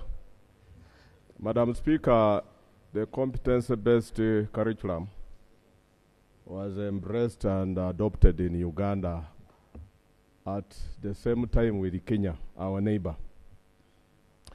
But unlike Uganda, which has a very good early childhood development policy, in fact, which was to lay the basis for this competence-based curriculum, Kenya started its competence-based curriculum right from lower elementary, Madam Speaker. Kindergarten, nursery. And Madam Speaker, I want to emphasize this because the early years of a child lay a very crucial foundation for the child's future learning and development. That early life, a Catholic said, give me a child and I'll return to you the child at 8 when he has already had an imprint in his head. I have been looking at a comparative study, competitive comparative study in the countries that have better education systems, like Japan, like Canada. And the truth of the matter is that competence-based curriculum was embraced right from lower elementary, right from nursery. But I don't know who bewitched. Okay, when you read the book by Patton, who says Aaron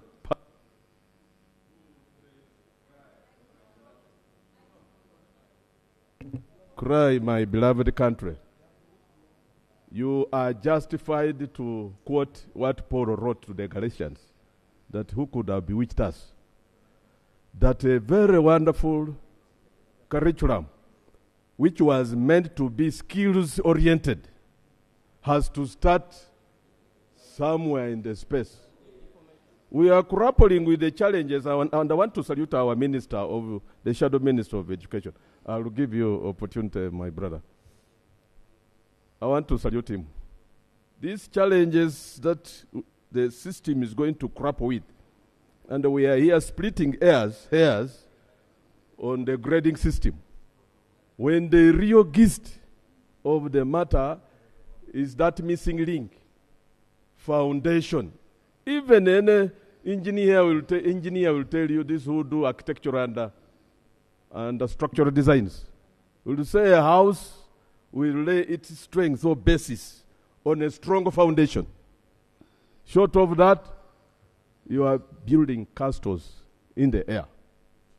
So, Madam Speaker, information Honorable Cow. Yes, please. We agreed we are not going to lamentations. And when we say who bewitched us, we bewitched ourselves. And I want to agree with what Honorable Mpuga was saying, that we must appropriately budget and provide for this curricula. It is our responsibility as leaders of this country. It is this house. We are talking about infrastructure development. We are talking about lead labs. We are talking about all those things that are missing. It is this house to make sure that all that is available. Once we embrace the curriculum, then we will be able to ensure that it has sufficient funds for it to be able to run. And as leaders, it is we, the leaders, who should support the teachers in making sure that the training is being done and capacity building is being done. Because it is a new project, it is a new curriculum that is coming up. You're not going to continue saying it fell from, it is like manna. It fell from heaven. No, no, no, no. Yes, it fell. Let's own it. It is owned, it is ours, and we are going to have it. And we need to have regular engagement with entities that are involved, with the stakeholders. We engage with the teachers, engage with the children, engage with the ministry, engage with everybody, so that a sense of belonging, so that they have a sense of belonging. Madam Speaker, I concur with you 100%. And but and as you go to Bududa, it is your responsibility to encourage parents and the community in getting involved in this kind of school. And if you don't encourage parents, you'll find so many children will drop out of school. Because the assumption would be, we don't even know how the grading system takes place.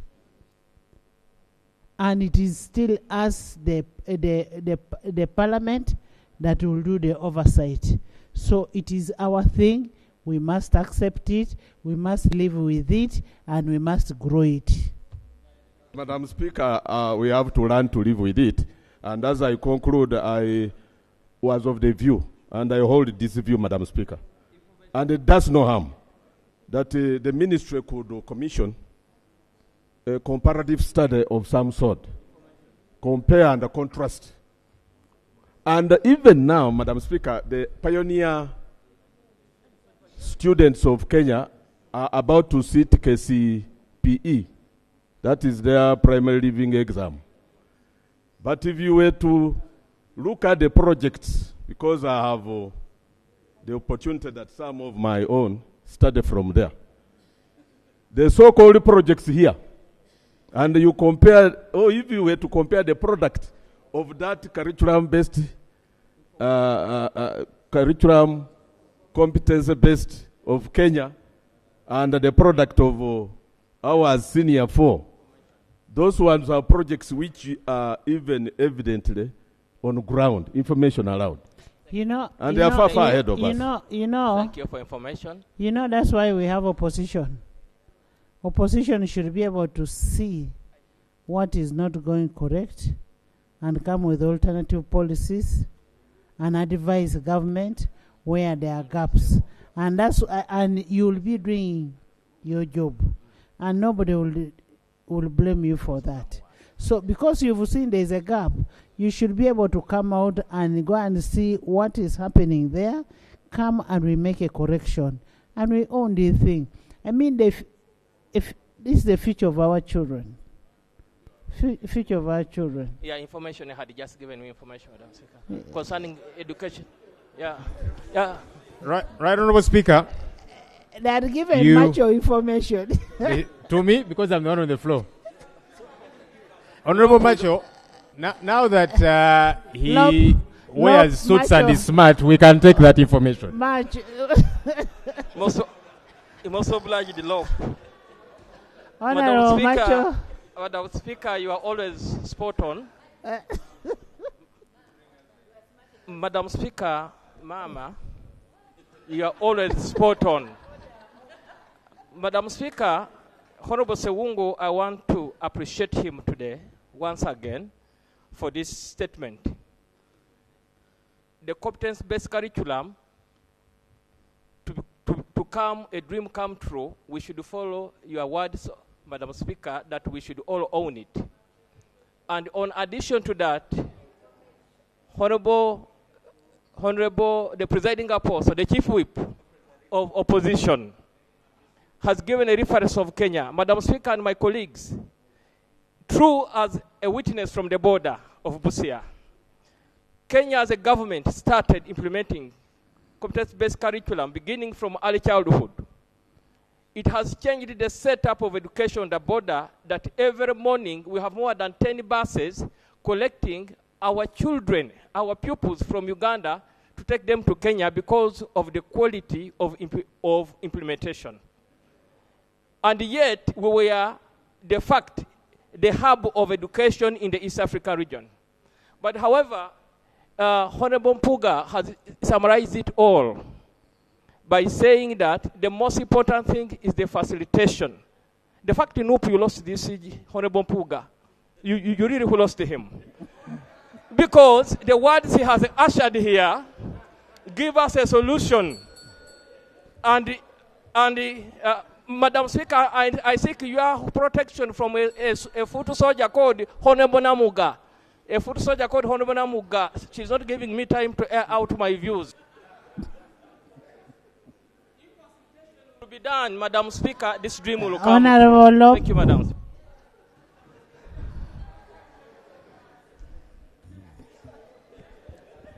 Honorable Speaker. Pardon? Right Honorable Speaker. Look, Thank you so much. So that you come. Right Honorable Speaker. I want to particularly thank you for your summary. Just the way you summarize, I do not want to add any more. But I have this to say, Madam Speaker, that true as leaders, we have to internalize, scrutinize the budget of Ministry of Education and other sectors that would support this new curriculum to come true. We have now seen gaps, Madam Speaker, and yet this is a new academic year that has just started. We are just in the first term. Kirabo, you're speaking next. We have senior ones that have just joined. We have senior 2 up to senior 6, Madam Speaker, that would have to go through the same curriculum. And it may have come to the notice of Ministry of Education earlier than today, or it has just come. I would like to ask the Minister of Education, what plans do they have to mitigate these challenges within this academic year? We have only a few months to the end of this financial year, and we have another financial year starting. Thank and you. It is all about resources, Madam Speaker. Thank you, Kirabo Denlop. Thank you so much, Madam Speaker. I also want to thank the Shadow Minister for the minority report and also the Ministry for the curriculum, because it is really adding up on the job creators. If you realize our S4 results and the students that have just left O level, they are more innovative in their stories than what we've been having, because we've been having more job seekers than creators. How I wish the ministry takes it down from primary level. Secondly, Madam Speaker, I wanted to request the ministry to adopt a graduate scheme program for the graduates to undergo a certain training that can instill some skills that are more practical, that match the jobs outside school than the theory that is taught in class. Otherwise, the curriculum is good and we all embraced it. Thank you so much. Thank you. Love. Honorable Speaker, I think we are all in agreement that our education curriculum was long overdue for a metamorphosis. It needed to morph. We needed to tweak it around and make it better to suit the times. There's no debate about that. But I think the challenge we are grappling with now is the question of preparedness. Because what we are dealing with now, we have had 4 years, maybe 5, to deal with it. And it's still a challenge. Honorable Speaker, when you see that teachers are being trained on project work assessment after the submission of results to UNEB, that's problematic. Because you are shooting first and aiming later. This training should have happened before. And I want to appreciate our Shadow Minister for Education, who has helped us to diagnose these issues. Honorable Speaker, you were saying we should not only complain, but also offer solutions. One, we begin by diagnosing. and we have done. And we are going to make a surgical operation on this and other issues in our alternative ministerial policy statements, which we are going to bring in good time. But I want to encourage the ministry. Senior 5 is starting third or thereabout. I saw the Ministry of Education through the National Curriculum Development Center was telling us they are aligning the A-level curriculum. I don't even know what that means when you say you are aligning, because students are starting school soon. Maybe, Right Honorable Speaker, something we need to do is to work in consonance with the ministry so that we keep working together at every step. Otherwise, 2-3 years later, we shall be back here complaining when A-level results are out and we are having similar challenges. People were not trained, there was no material, teaching material, and so on and so forth. Maybe we need to work with this minister, with the entire ministry, that they keep updating us every so often so that where there are gaps, we fix them quickly, because all of us are suffering. This issue is affecting people in government, people in the opposition. We are all parents, we are leaders, and our constituents are crying out to us because they are clueless about these things, parents, teachers, students. So we probably need to get a good commitment from the ministry that they can give us regular updates so that we don't wait to make another assessment 2 years down the road when A-level is done and there is a challenge. That will also help, so that when the ministry is having a challenge of no training materials, we sort that out here.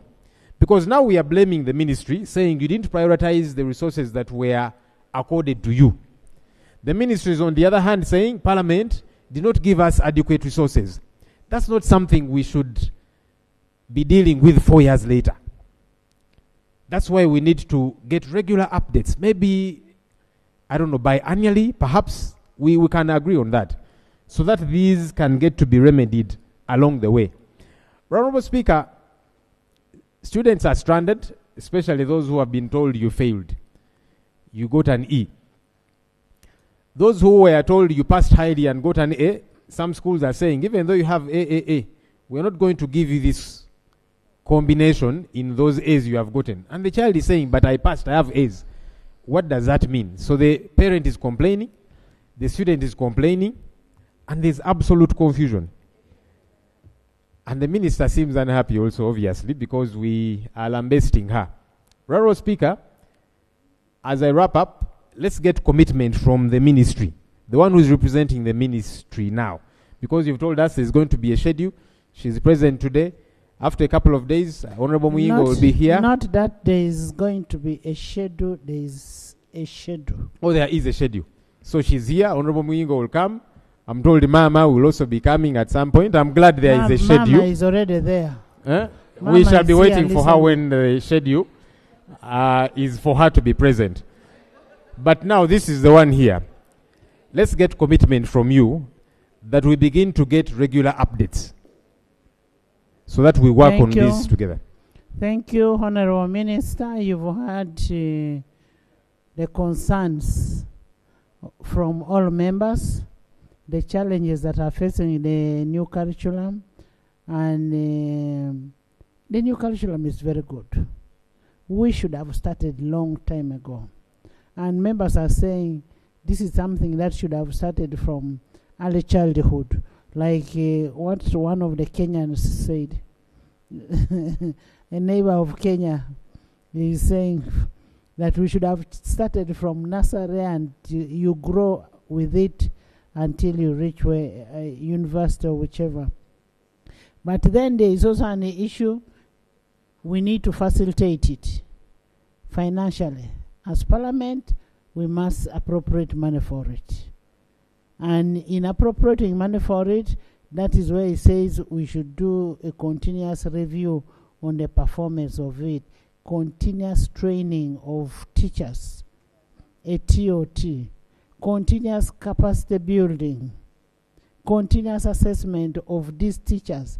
You don't only do assessment on the students, but also assessment on the teachers. And you need to do a continuous audit. Do an audit trail on what is happening, whether this new curriculum is working out to the expectation of the people or not. And then you make sure that the people out there, the stakeholders, get to understand the grading system, get to understand the new curriculum, get to understand why are you shifting from the old to the new one. People out there need to know. There are so many stakeholders in this. We have the students, you have the parents, you have the guardians, you have the legislators, you have everybody is involved. So that is what is happening, Honorable Minister. So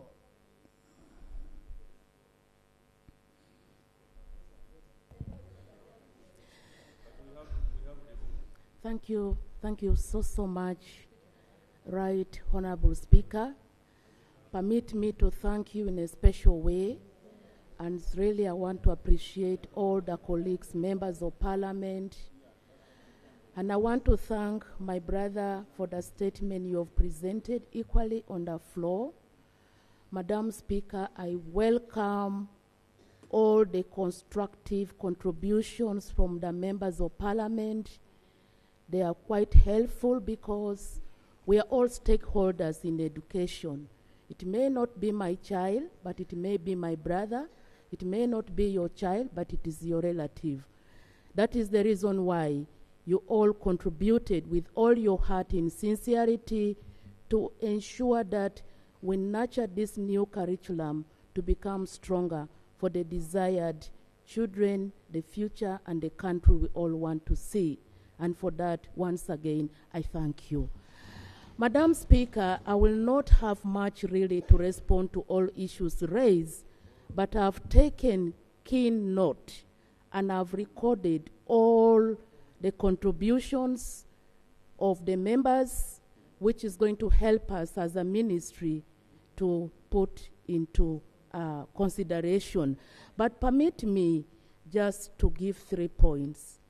Number one, Madam Speaker, this is the first reviewed curriculum since the colonial education system was introduced in Uganda. This is the first curriculum that has been reviewed. That speaks volume.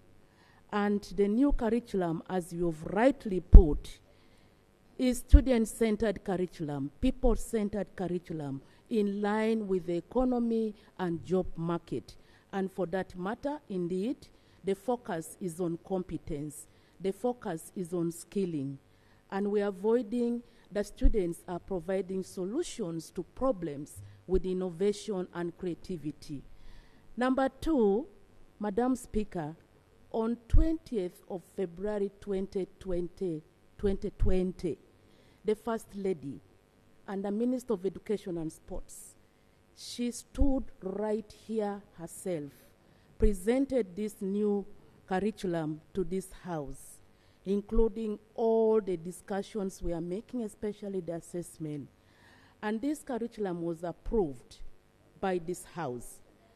Madam Speaker, the implementation of this curriculum has met a number of challenges, as we have stated.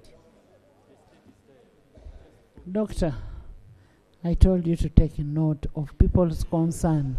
Don't tell me the history. Honorable members. Thank you. Honorable members. Note, and I've noted. Honorable members. Honorable members. It is your responsibility, my responsibility, and everybody's responsibility to ensure that this works.